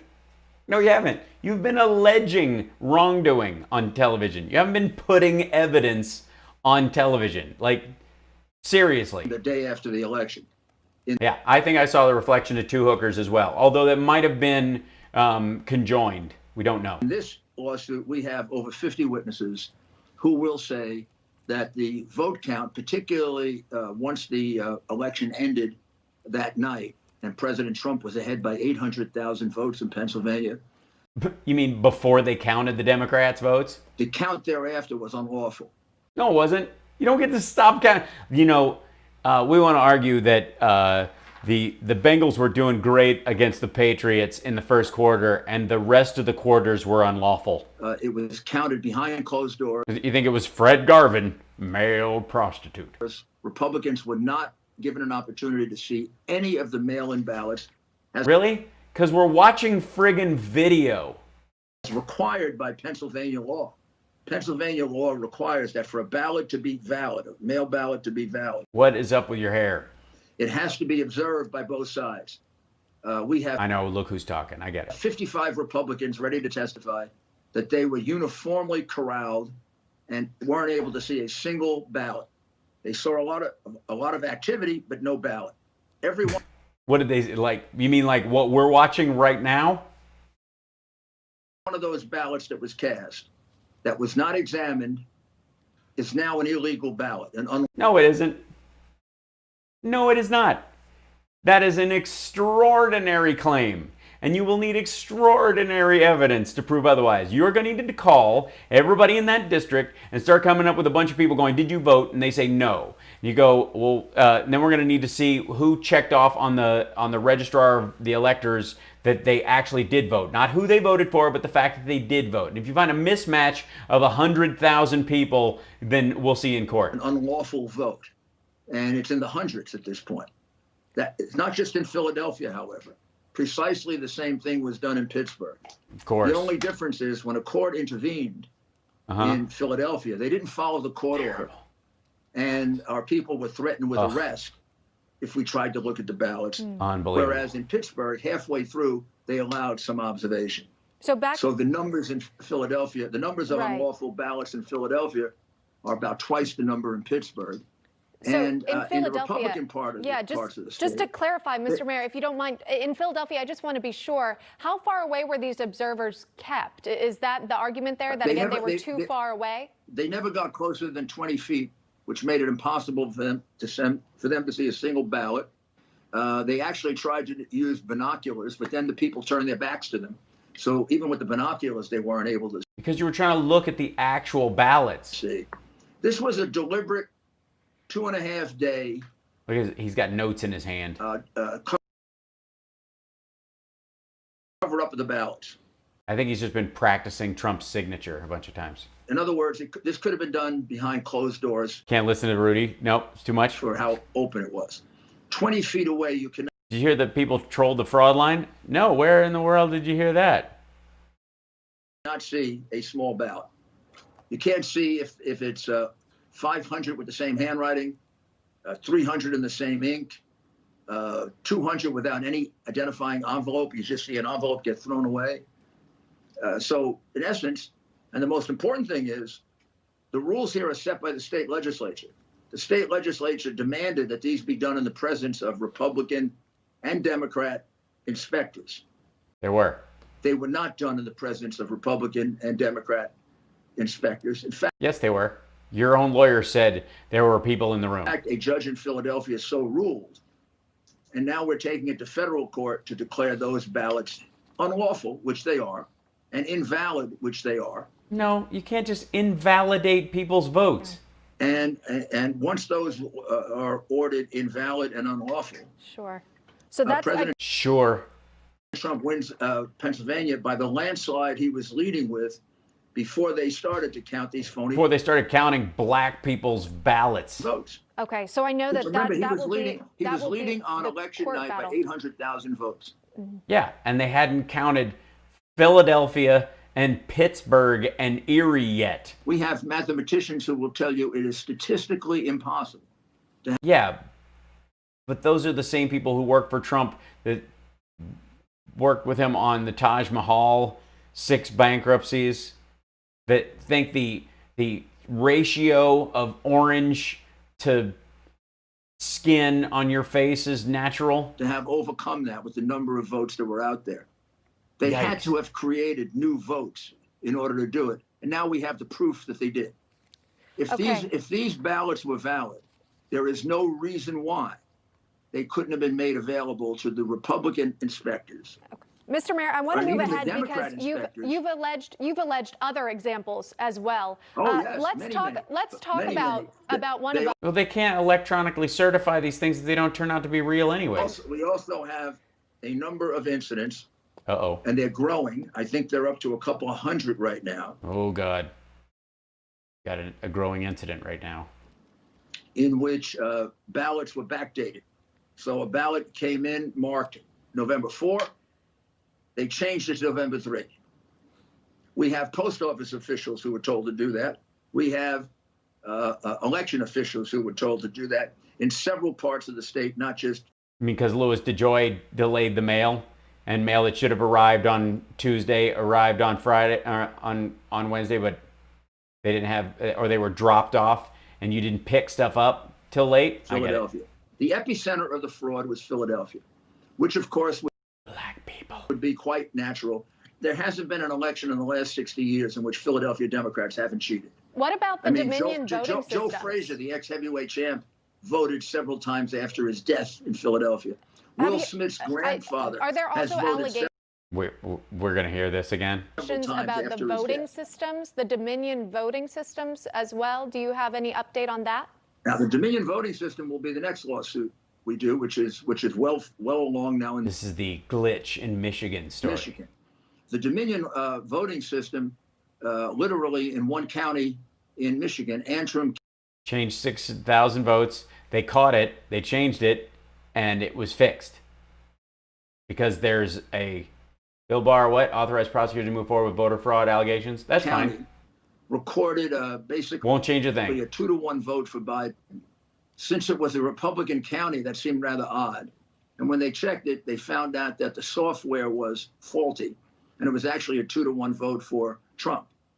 Antrim was used in 3/4 of Michigan. Mm-hmm. So there is absolutely no basis on which anybody can have any confidence in the vote in Michigan. Sure they can. They got paper ballots. If you get close enough, do a recount, pay for it. With that Antrim software at the core of their vote counting. In fact, any place that used Antrim software would have to be seriously re-examined now. I mean, how could it be that a vote turns out 2-to-1 for Biden, and then when you look at the software, it's actually 2-to-1 for Trump? It happens to be a Canadian company, not an American company. I'm going to go with that particular machine was calibrated by somebody who didn't put their finger in the exact position on each of these things, and when you touch them, it thinks it's scanning slightly higher, slightly low. That happened with the Bush v. Gore thing. That happened with Kerry versus Bush. That happened with Obama McCain. You have to, on a touch screen, that's why they give you a paper version of shit now. You look at it, and then you give them that. And we are now seriously checking into that. But Michigan also, the votes can be disqualified because in Michigan, Republican inspectors were denied the opportunity to look at a single mail-in ballot. In other words, thousands and thousands of ballots were counted. Right. Yeah, it Only the clearly sounds like inspectors you've got plenty of lawsuits ahead of you here. Mr. Mayor, we just have about 15 seconds. Have you heard from the president? What's he saying right now? I talked to the president just a few minutes ago. He's very, very upset at this rampant fraud. We don't have to go looking for this fraud, ma'am. They call us. Ma'am. We don't have enough telephone lines to deal with the amount of fraud, including software irregularities by Dominion, which are now beginning to grow beyond Antrim County. Terrible. And I would say any place that used that software is a place in which the vote is seriously in doubt. If it can flip 2-1 overnight. It didn't. One machine was badly calibrated and they caught it. They put the votes where they thought they were because it actually tracks where your finger touches on the screen. By mistake, then what kind of software is this? Yeah. And it isn't even American. It comes from Canada. Yeah, well, you're asking the questions. Any chance the president's watching Newsmax right now? No. I would say there's a very good chance the president is watching. The president's also very upset that over the weekend, except for Newsmax, people are saying there's no evidence has been produced. You know, we've been producing evidence and you've been putting it on since the day after the election. Mm-hmm. Gee, it's almost like they're in the tank. The chief inspector in Philadelphia came out the day after the Chief Inspector Dreyfus election and explained the fraud that was going on there. I know. And gave you 50 individuals.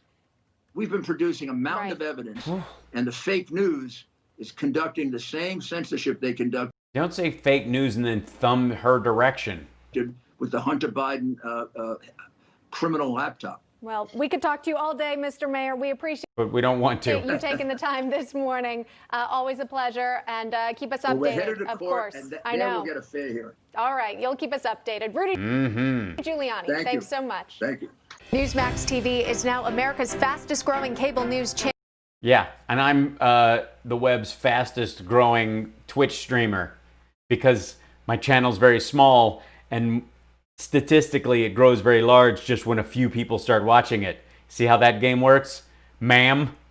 Okay, so like this is so fun. What you guys are looking at, by the way, is the let me see where it came up. Hold on. Bill Barr is effectively, let's see if I'll find it on here. Hold on. Is allowing, has authorized federal prosecutors, here it is,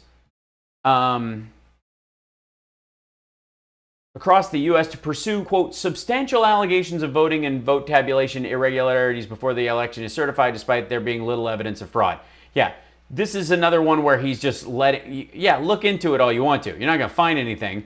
And if they're not substantial, it's not going to change anything. Unless there's, you can find 50,000 votes that were changed. Piss off, is what he's saying. And he's got to say this for Trump, I think, not to bury him in the yard. Like he's already dug his grave out there. Yeah.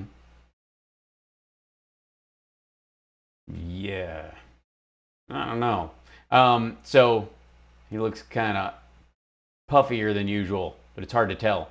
Attorney General William Barr has authorized federal prosecutors across the U.S. to pursue, quote, substantial allegations of voting irregularities, if they exist, before the 2020 presidential election is certified, despite little evidence of fraud. Barr's action comes days after Democrat Joe Biden's defeated President Donald Trump and raised the prospect that Trump will use the Justice Department to try to challenge the outcome. It gives prosecutors the ability to go around longstanding Justice Department policy that normally would prohibit such overt actions before the election is certified. Honest to God, so what? I mean, people can get nervous about this. Not going to happen. Let's see. He said allegations that clearly not impact the outcome of federal election should be delayed until after the elections are certified. Yeah. May be conducted if there are clear and apparently credible allegations of irregularities that, if true, could potentially impact the outcome of a federal election in an individual state. He said any allegations that clearly, I guess, do not impact the outcome of a federal election should be delayed until after those elections are certified. And prosecutors should likely open so-called preliminary inquiries, which would allow investigators and prosecutors to see if there is evidence that would allow them to take further investigative measures. Barr does not identify any specific instances of purported fraud in the memo. Yeah, and by the way, that the fact that this is in a memo, he didn't make a statement. I mean, I don't know, this when this picture. Oh, this is November 9th. Attorney General William Barr leaves the office of Senate Majority Leader Mitch McConnell of Kentucky on Capitol Hill in Washington Monday, November 9th, 2020. So this is him. So he's either recovering or like has walking pneumonia. But basically he just went and got manhandled by McConnell. Yeah. Rudy hasn't shown Barr his evidence. He's not going to. Because there isn't any. It's ridiculous. That said, they're gonna try every possible. This was pretty great. The VR furries were now running around Four Seasons Total Landscaping. I don't know if you guys have seen this, but it's pretty gorgeous. Friends, let's see who was where, and I saw that this existed. I'm like, what? I'm an seriously. Yes. Google, you amaze me with your map creating skills. This is terrifying but wonderful. Oh, wow. Who made this? What is this? I made it. Like 5.5 hours. Oh my god. You even got stuff behind the windows. You even went that far with the detail.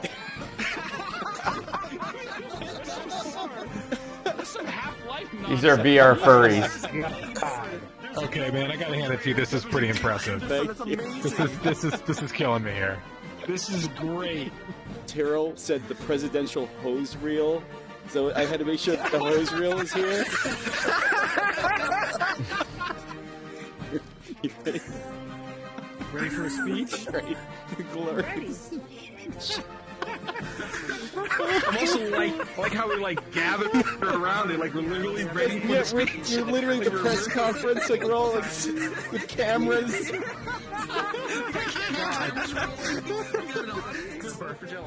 Good job. Thank you. So good. Thank you, Cooper. This is You're welcome. You're welcome. You made my day. I was me for this pictures. I'd like to make Cooper Tom. Cooper Tom wants to make an announcement. This would have not been possible if Doral didn't tweet last night that someone should make this a VR chat world, and it got stuck in my head. This is all Doral's idea. He tweeted someone should make a VR chat world, and he's like, I'm going to bed. To be fair, I was very drunk and it was 4 in the morning.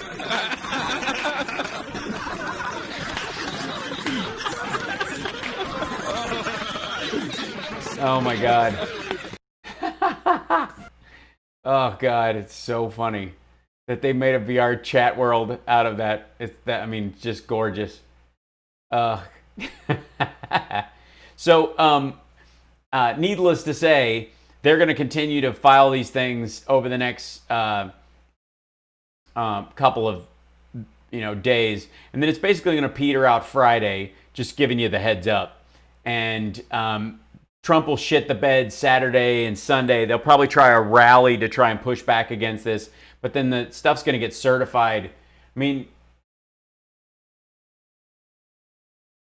Yeah, so Thursday, Friday, it's going to get certified. None of this is going to stop the frigging count. Honestly.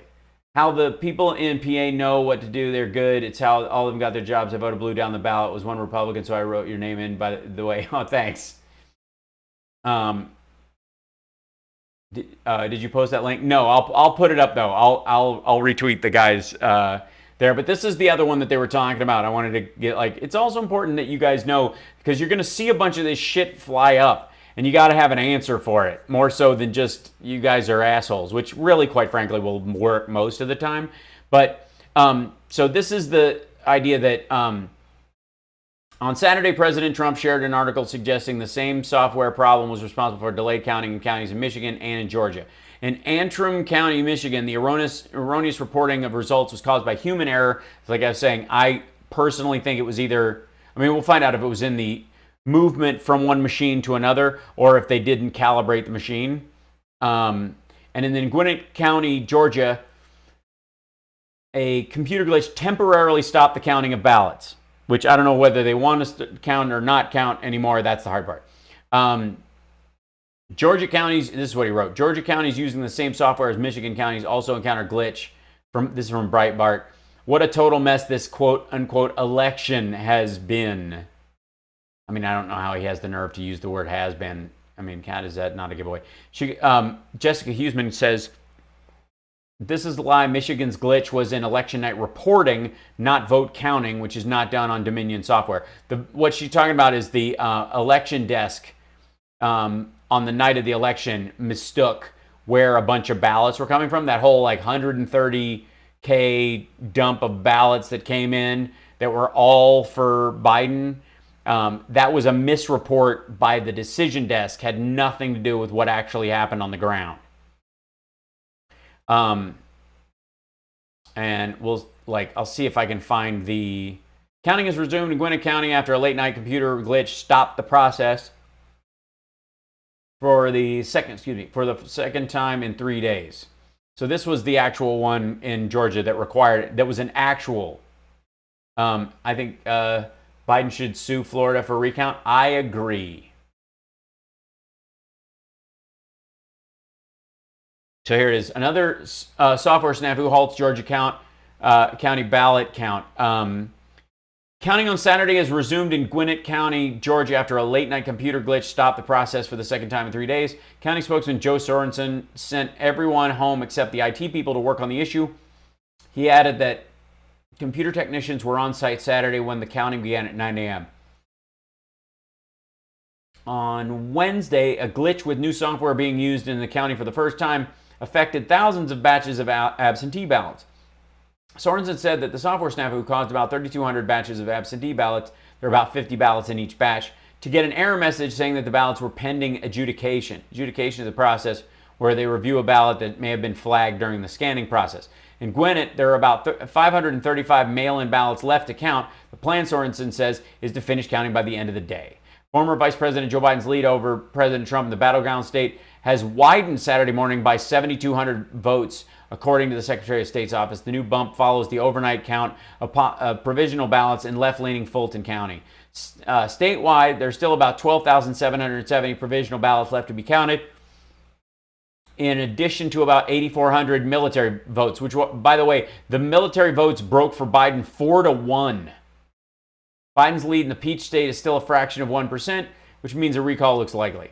The Trump campaign and the Republican National Committee have dispatched a team of lawyers to Georgia and have threatened lawsuits over irregularities in the state.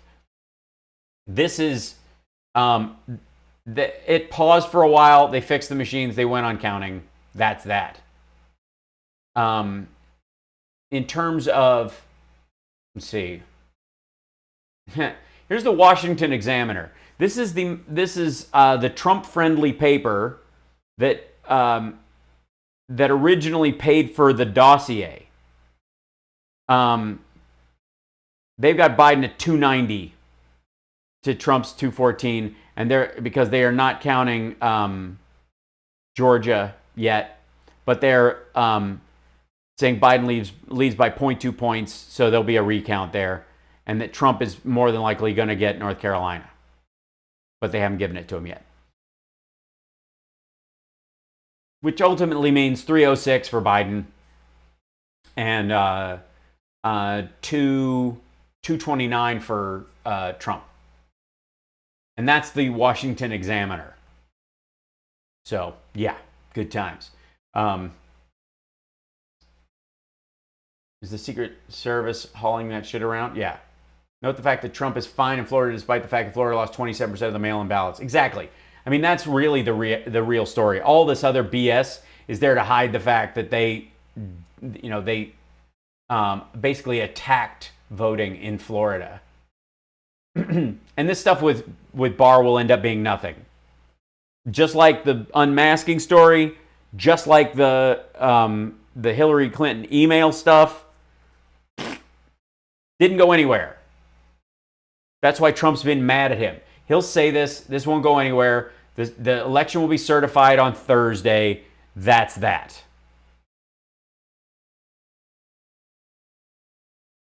I'm not 100% sure this is really Bill Barr, so I can't tell you.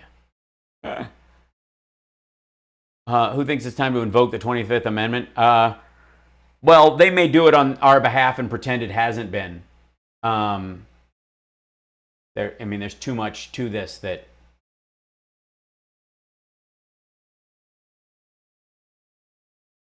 What about Congress?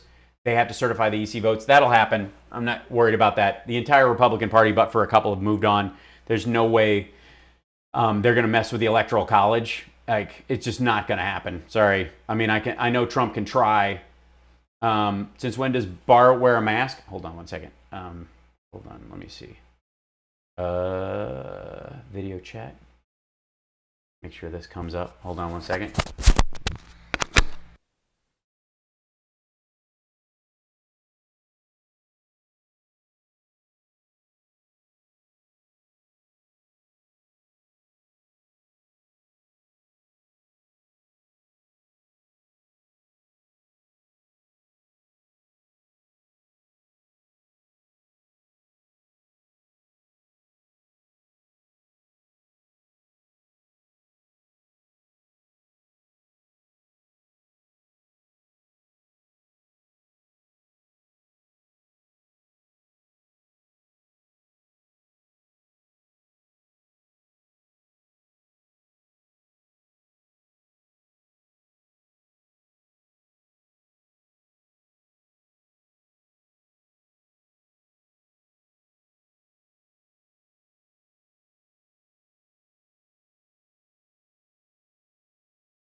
Sorry, I'm back. Food situation. Okay. Hi, guys. There you go. I don't know why I'm trying to get the thing to come up on my Periscope as well, and I don't know why it's not. Don't understand. I don't understand, you understand. There it is. Okay, maybe I jump in. All right, good. So, I was totally tucking, yeah. What about the recent firings? Not just Esper, mostly the other three, nuclear munitions, internal something else. Yeah, so that's kind of crucial. No, I don't have to go pick up food. That's what I was asking. I think Summer went and got it already. Because I didn't remember if I was the one that was going to go drive and get it. So I didn't want to go, we'll get right up against there. I'll check out Trump's toddler tweeting. Let's do, shall we? But yeah, so Esper, he knew that Esper was going to quit. There was this story beforehand, and I think some of you may have seen when I talked about it earlier, but there was a, there was a story where the four major people, including Esper, were planning on resigning before the election. And so the White House put out this statement that they were asking everybody in the cabinet for their resignation letter before the election.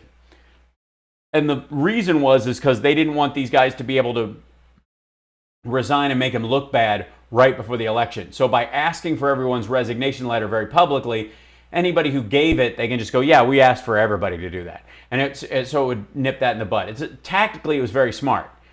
It wasn't his idea, but it was tactically very smart. It was probably Meadows, or one of the other folks. But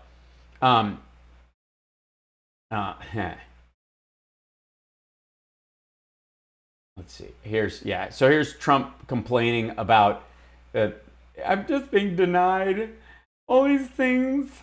The U.S. FDA and the Democrats didn't want to have me get a vaccine prior to the election.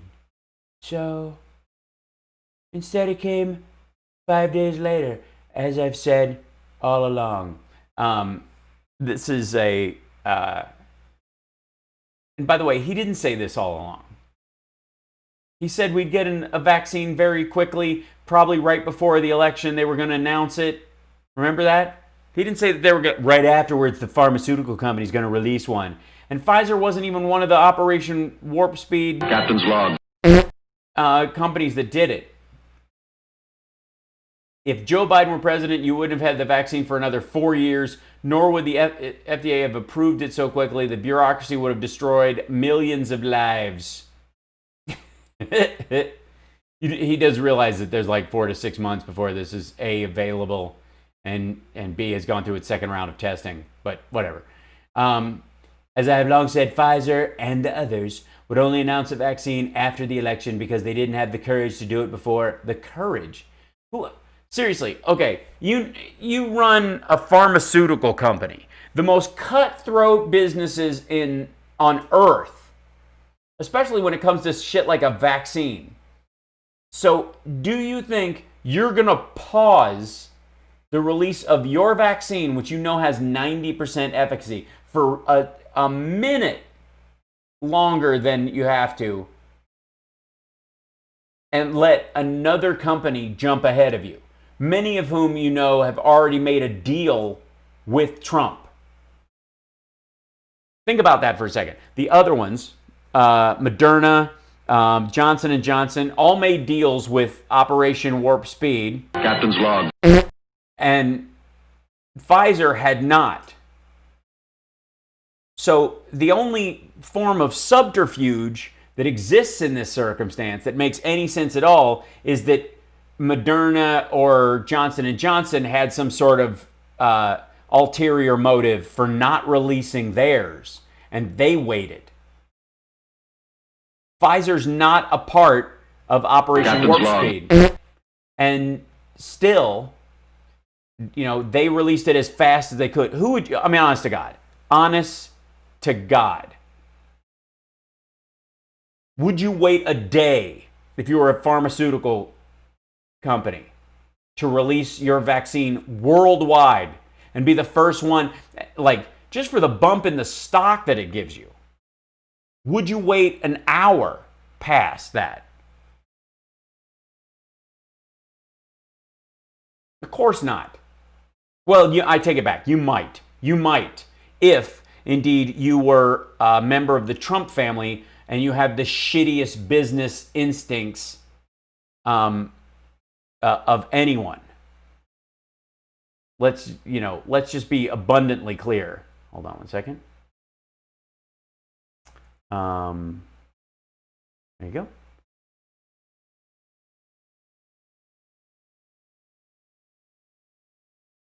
This, I mean, in all honesty, what kind of an idiot would be a CEO or CFO of a company like Pfizer and wait till the election's over to do this, when you know you're competing with all the other companies that have got a leg up from Operation Warp Speed? Captain's log.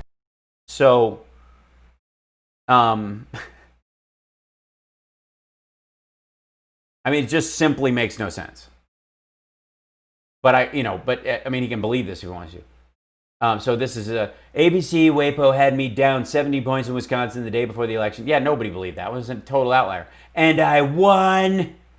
In Iowa, the polls had us 4 points down, and I won by 8.2. Fox News and Quinnipiac were very wrong on everything. Worst polling ever. And then they'll be back in 4 years to do it again. This is much more than voter and campaign finance suppression. This is much more than. You mean than? This is much more than voter and campaign finance suppression. For the record, the reason why the polling is off and continues to be off is because of gerrymandering and the manipulation of the polls and the inability for people to actually do it. Pennsylvania ballot extension constitutional travesty. Piss off, Ken Starr. This is good news. It means I won. Georgia's election result will include legally cast ballots and only legally cast ballots, period. Well, yeah.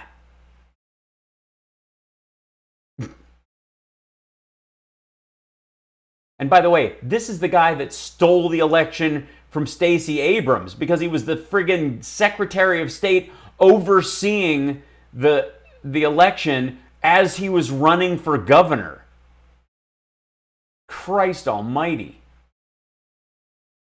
Michigan legislature to hold hearings on election fraud claims. Knock yourself out.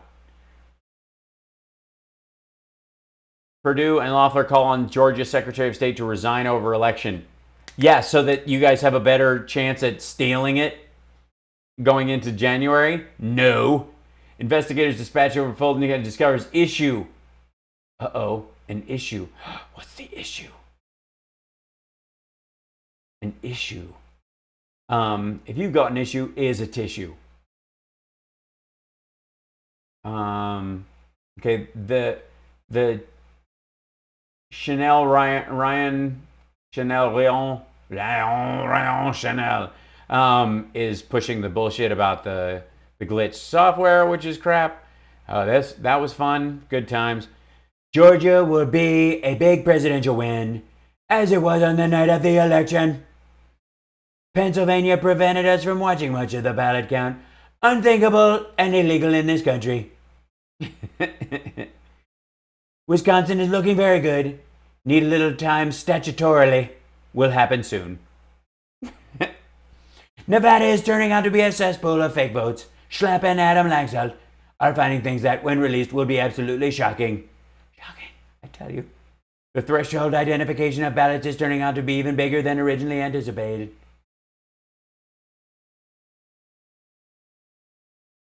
A very large number of ballots were impacted. Stay tuned. The threshold identification of ballots is turning out to be even bigger than originally anticipated. The threshold threshold for? For the what? The threshold for the identification of ballots? Is that what he means? Does anybody know what the shit that is? I don't know what that means. I think he meant to put the word for in there. We'll give him the benefit of the doubt. This is weird too. When he filed Esper today, I am pleased to announce that Christopher C. Miller, yet, you know, like the other Millers in my cabinet who love the people. The highly respected director of the National Counterterrorism Center, unanimously confirmed by the Senate, not in this role, but whatever, will be acting Secretary of Defense effective immediately. Chris will do a great job. Mark Esper has been terminated. Did he get, I mean, are you basically saying you just murdered the son of a bitch? Like, Mark Esper has been terminated. I would like to thank him for his service. Well, then don't call it being terminated.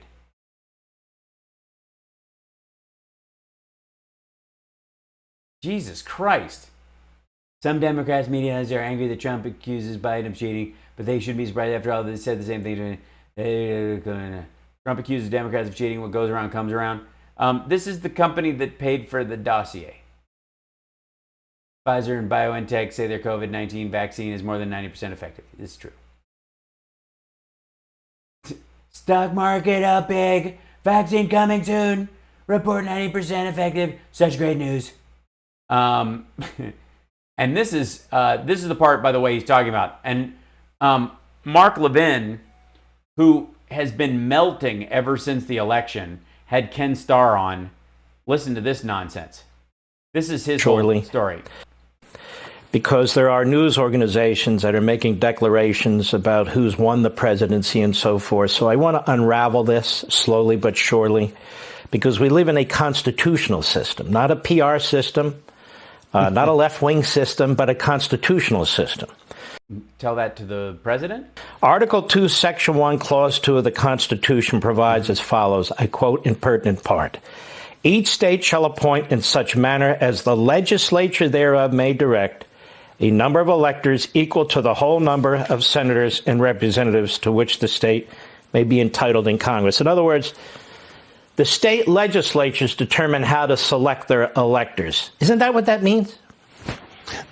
Yeah, that's what that means.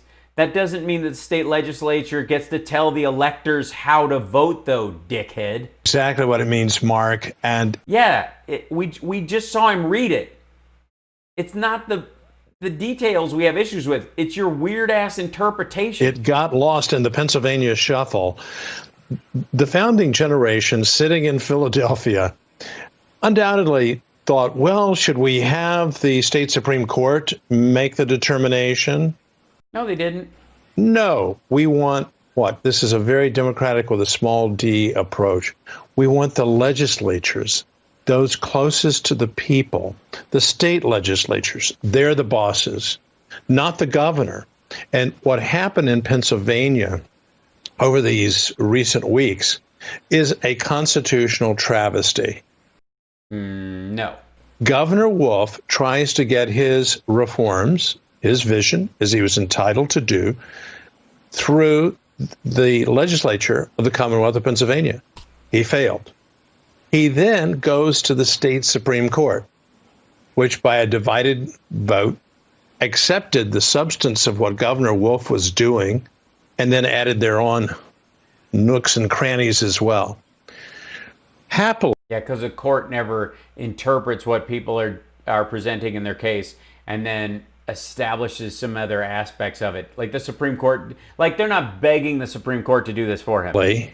In recent days. No, this is Ken Starr, who released the Starr Report, basically the biggest work of presidential pornography ever released. We've seen. He's a family values conservative. Justice Samuel Alito step in as a single justice. He has the power to do it. And essentially, in a very short order, say the legislature is the boss. What the governor did, this is my interpretation, is utterly... Yeah, your interpretation, which no one gives a rat shit about. Unconstitutional. What the Pennsylvania Supreme Court did is utterly unconstitutional. It's just clear as the words that you just read. No, it isn't. Exactly right. In fact, to count every vote may be a crime.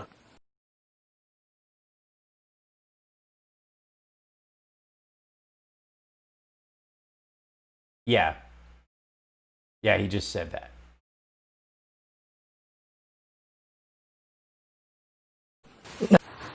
Exactly right.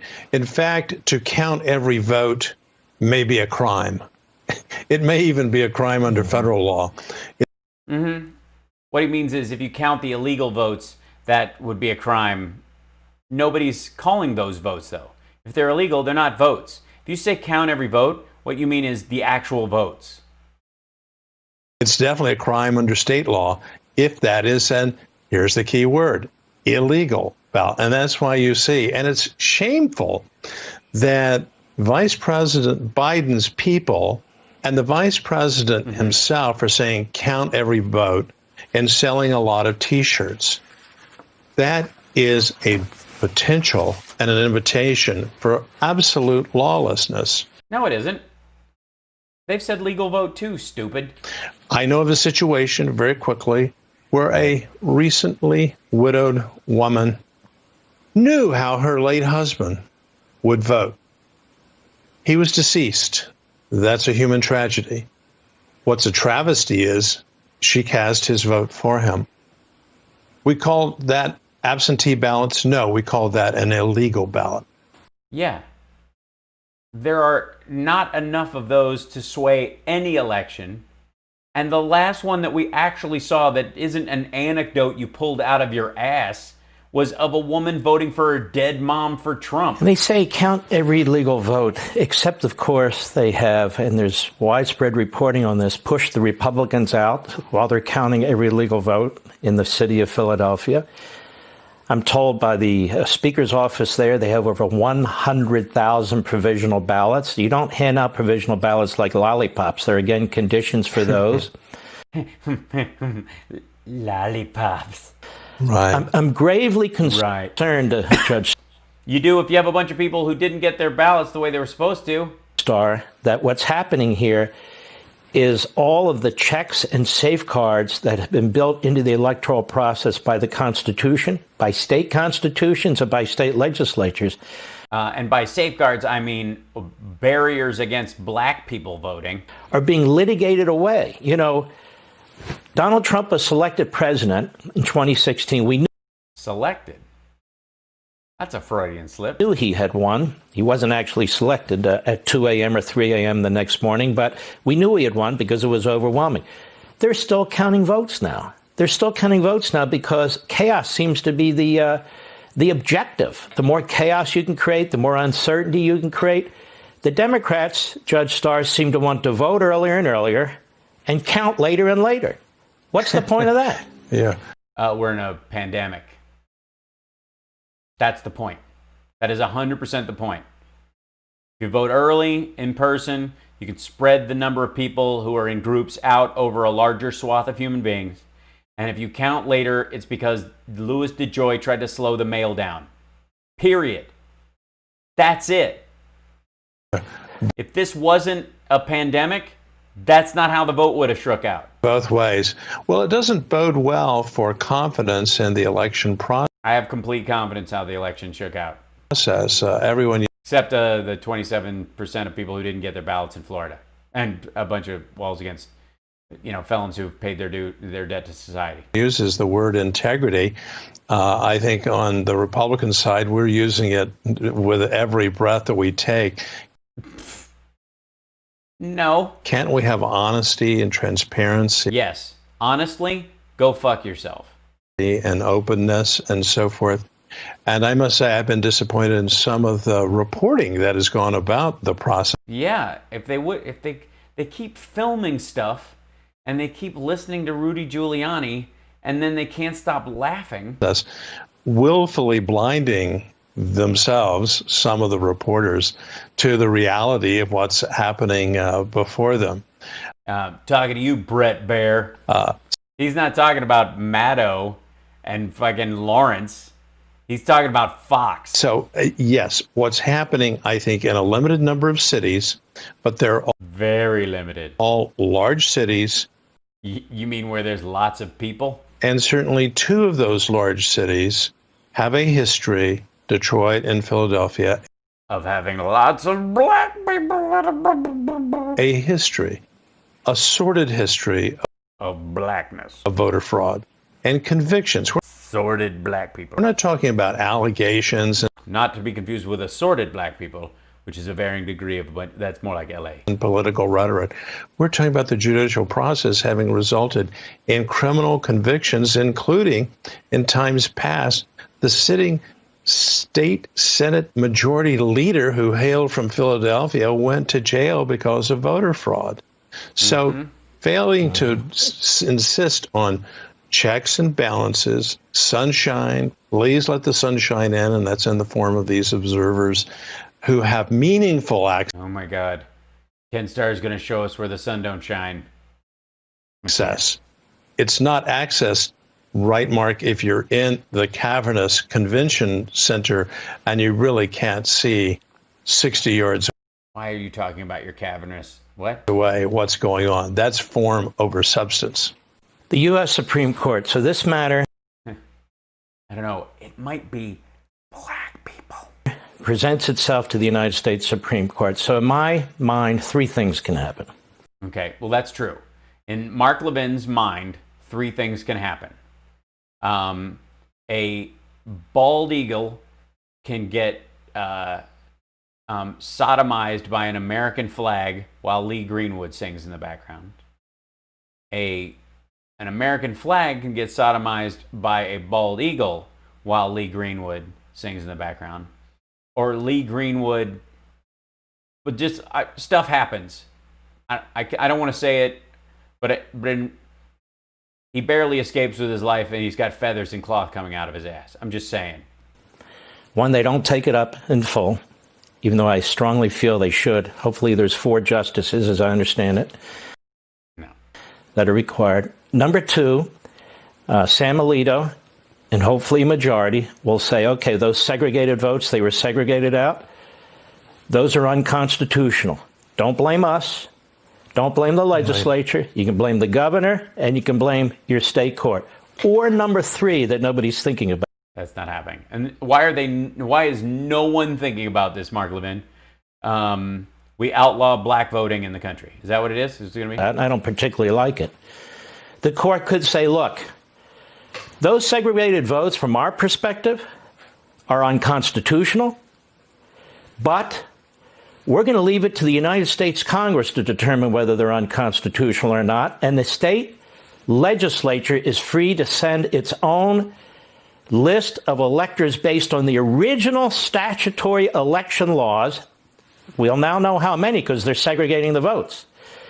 If, in fact, the President of the United States wants... So, but by the way, in case you're wondering what the shit Mark Levin and Ken Starr are arguing about here, is that the idea that they can use faithless electors, that the state legislature, which is Republican, can get a bunch of Republican electors, and regardless of what the vote is or the will of the people is in Pennsylvania, they can throw all their electoral college votes to Trump. That's what he's shooting for. It's not going to happen. One under the existing law before it was changed by the state Supreme Court. In other words, they're going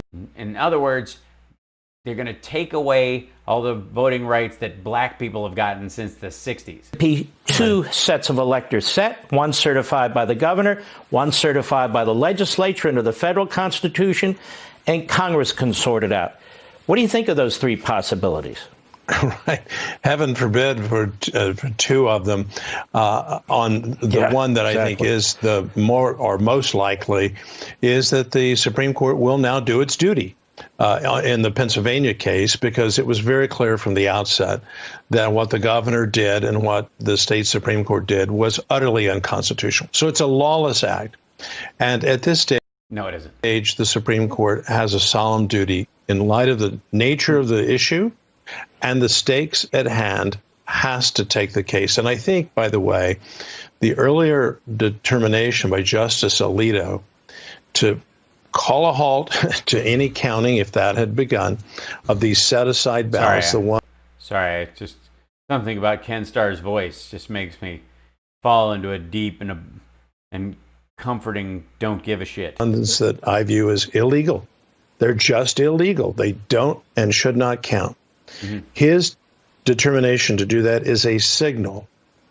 It's not an assurance, but it's a signal that a majority of the Supreme Court would uphold what Justice Alito has done. We'll see. That's a guess, but it's a terrible guess. Reasonably educated. Between now and Thursday, kiss my ass. Educated guess. Yeah, ridiculous. But keep telling yourself that. That's fine. Jesus Christ. He just, Trump is just pumping out clips from Fox News right now. Number of states that were switching votes. Don't you have COVID? Got a column coming out tomorrow addressing this kind of dynamic where whether it's the purge. Literally, he's just pulling clips from Steve Hinton's show. So weird. Just basically is it the same clip over and over? They had clips of Don Jr. that were literally 8 seconds long on their website, because if you played more than 8 seconds, you notice what a dumbass he is. It's amazing. Oh, and Maria Bartiromo. Watch this, please, so we can pretend I have a case. Since when does the mainstream media call who our next president will be? The mainstream media calls it every single time. They called it when you won. We've all learned a lot in the last 2 weeks. Apparently not. All right, so that's I went over it today. We're going to ease into some of this stuff tomorrow. But this is going to be fun to watch it play out, but it's going to be a lot of flailing and swinging, but it's a solid failure. Bibi Netanyahu has already congratulated Trump. There's no way that the RNC tries to put this toothpaste back in the tube in any legitimate way. But this is, and by the way, I really do appreciate everybody who joins the show and is with us. It's been growing all the time. It's kind of amazing that we have the numbers that we used to have on the old YouTube channel have actually all migrated over to Twitch, which is fantastic. And we're still getting great numbers at Facebook and all that kind of stuff. And I want to, again, thank the trolls for inflating our numbers. It's been really terrific. We wouldn't be where we are without them. I can't tell you how great it's been. I mean, I wish that they were, a little more interesting, but what are you going to do? They only get paid so much. They've only got so many skills, and they run dry, and it happens, and it's okay. You know what I mean? You have to understand, their world is coming crashing down around them. They bet on this pony with everything they had, and he's being, he's having to be put down on the track right in front of them while they tear up their debt slips. So it's just part of it. It's just it's the life. But I want to thank you guys for joining me today. I'll be back tomorrow, regular time, 3 o'clock. We'll hang out.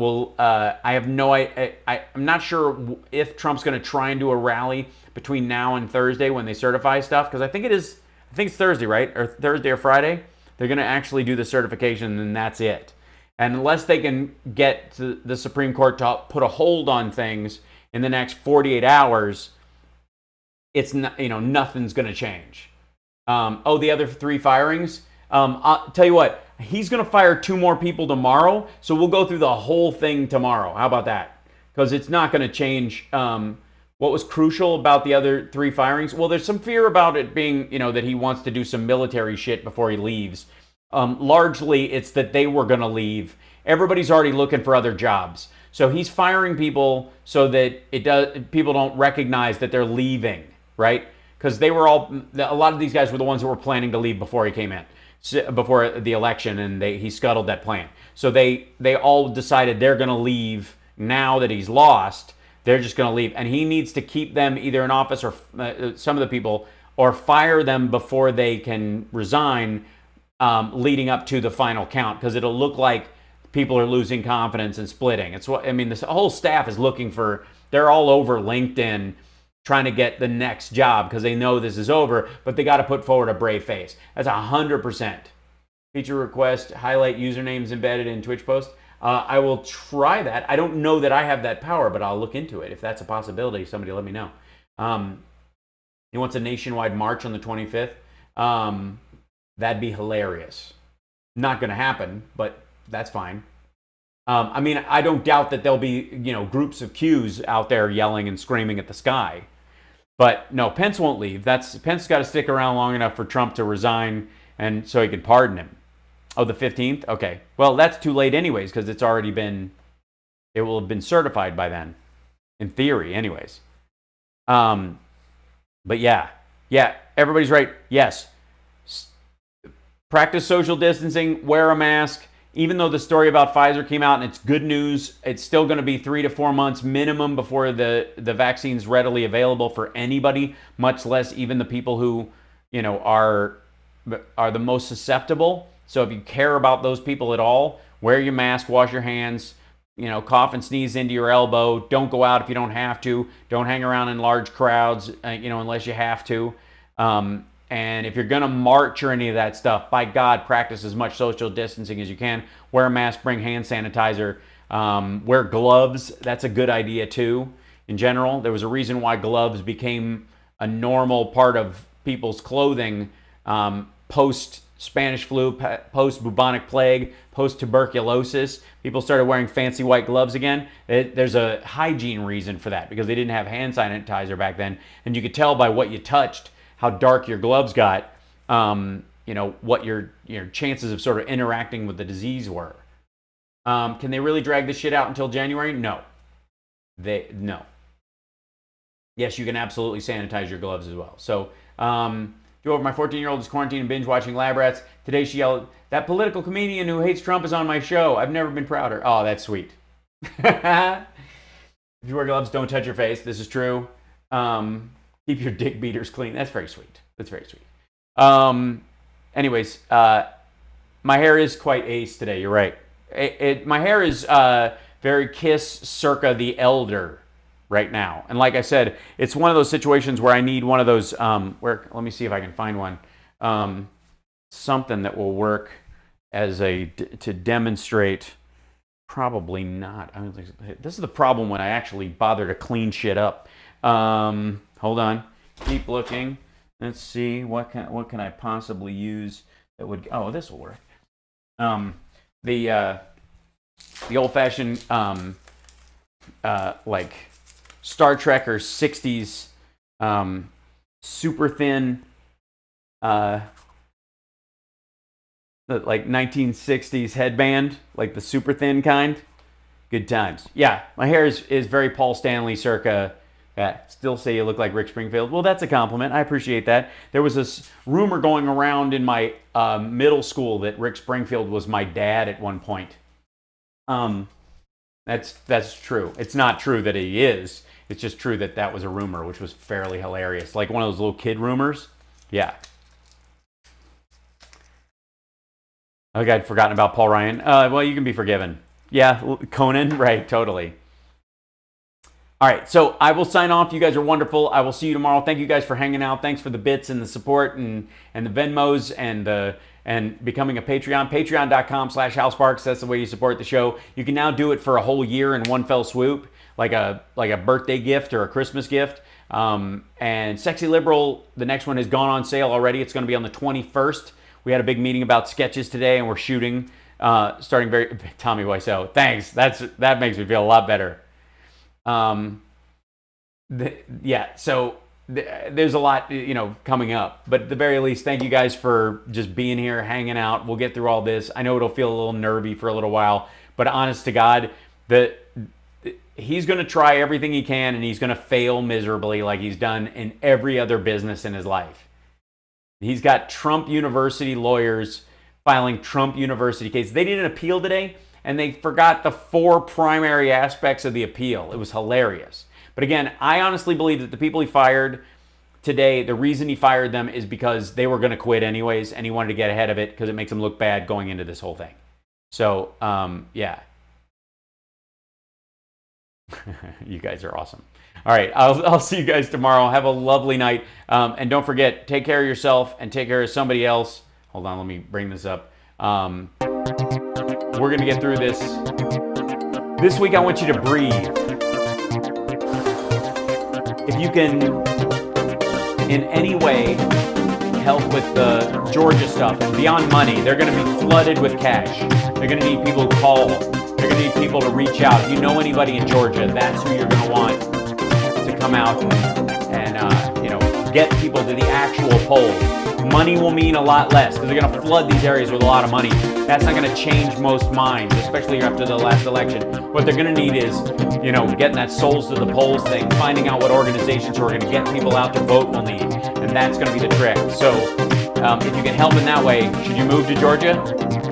Yes, but you have to do it by December 8th because you have to file the vote there on the 8th, before the 8th. That's how long you got. All right, anyways, I'll see you guys tomorrow at 3 o'clock. Have a great night. Take care of yourselves and take care of somebody else. And thank you guys so much. Thank you for the super hearts, by the way. They're going crazy in Periscope right now. And thank you for the stars on Facebook. I'm sorry if I didn't, mention those guys today, but I appreciate it. Hold on, real quick. Oh, it didn't go live. That's why. Okay, sorry, my bad. Anyways, I'll see you guys tomorrow. I'll be on all the channels that we have tomorrow. Okay, bye everybody.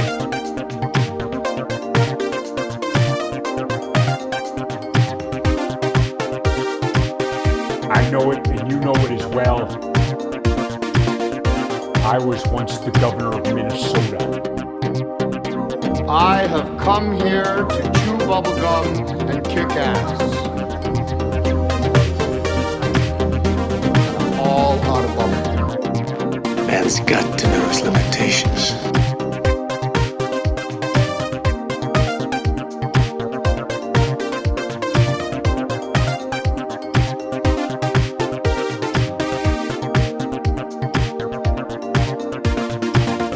Company that his son worked for, that's very much. But to me, Corona means Italy. The Burmese executives, so these Burmese, they say, pronounce it Burmese. Free health care for illegal, look. Illegal, look.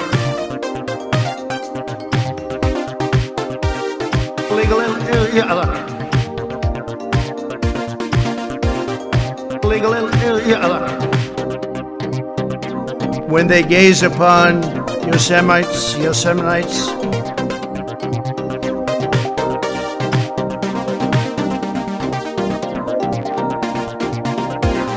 gave us Motang. Michigan gave us Motang. Soup for my family. They're not allowed to be offensive, unfortunately. Butthole! Person, woman, man. Butthole! If you get it in order, you get extra points. Yosemites. I never thought anybody could forget so much so fast without a severe blow to the head. Captain's log.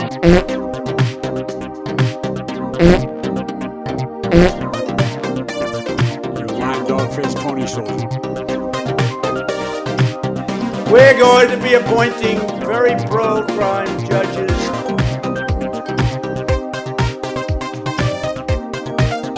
That was really cool, by the way.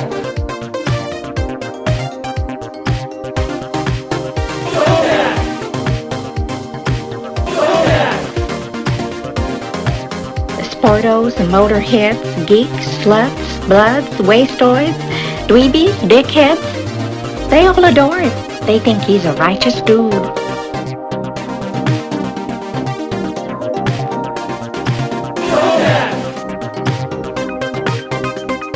Just the facts, ma'am.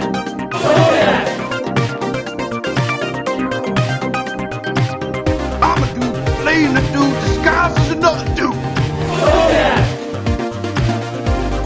Voila. Voila. Voila. Michigan gave us Motang.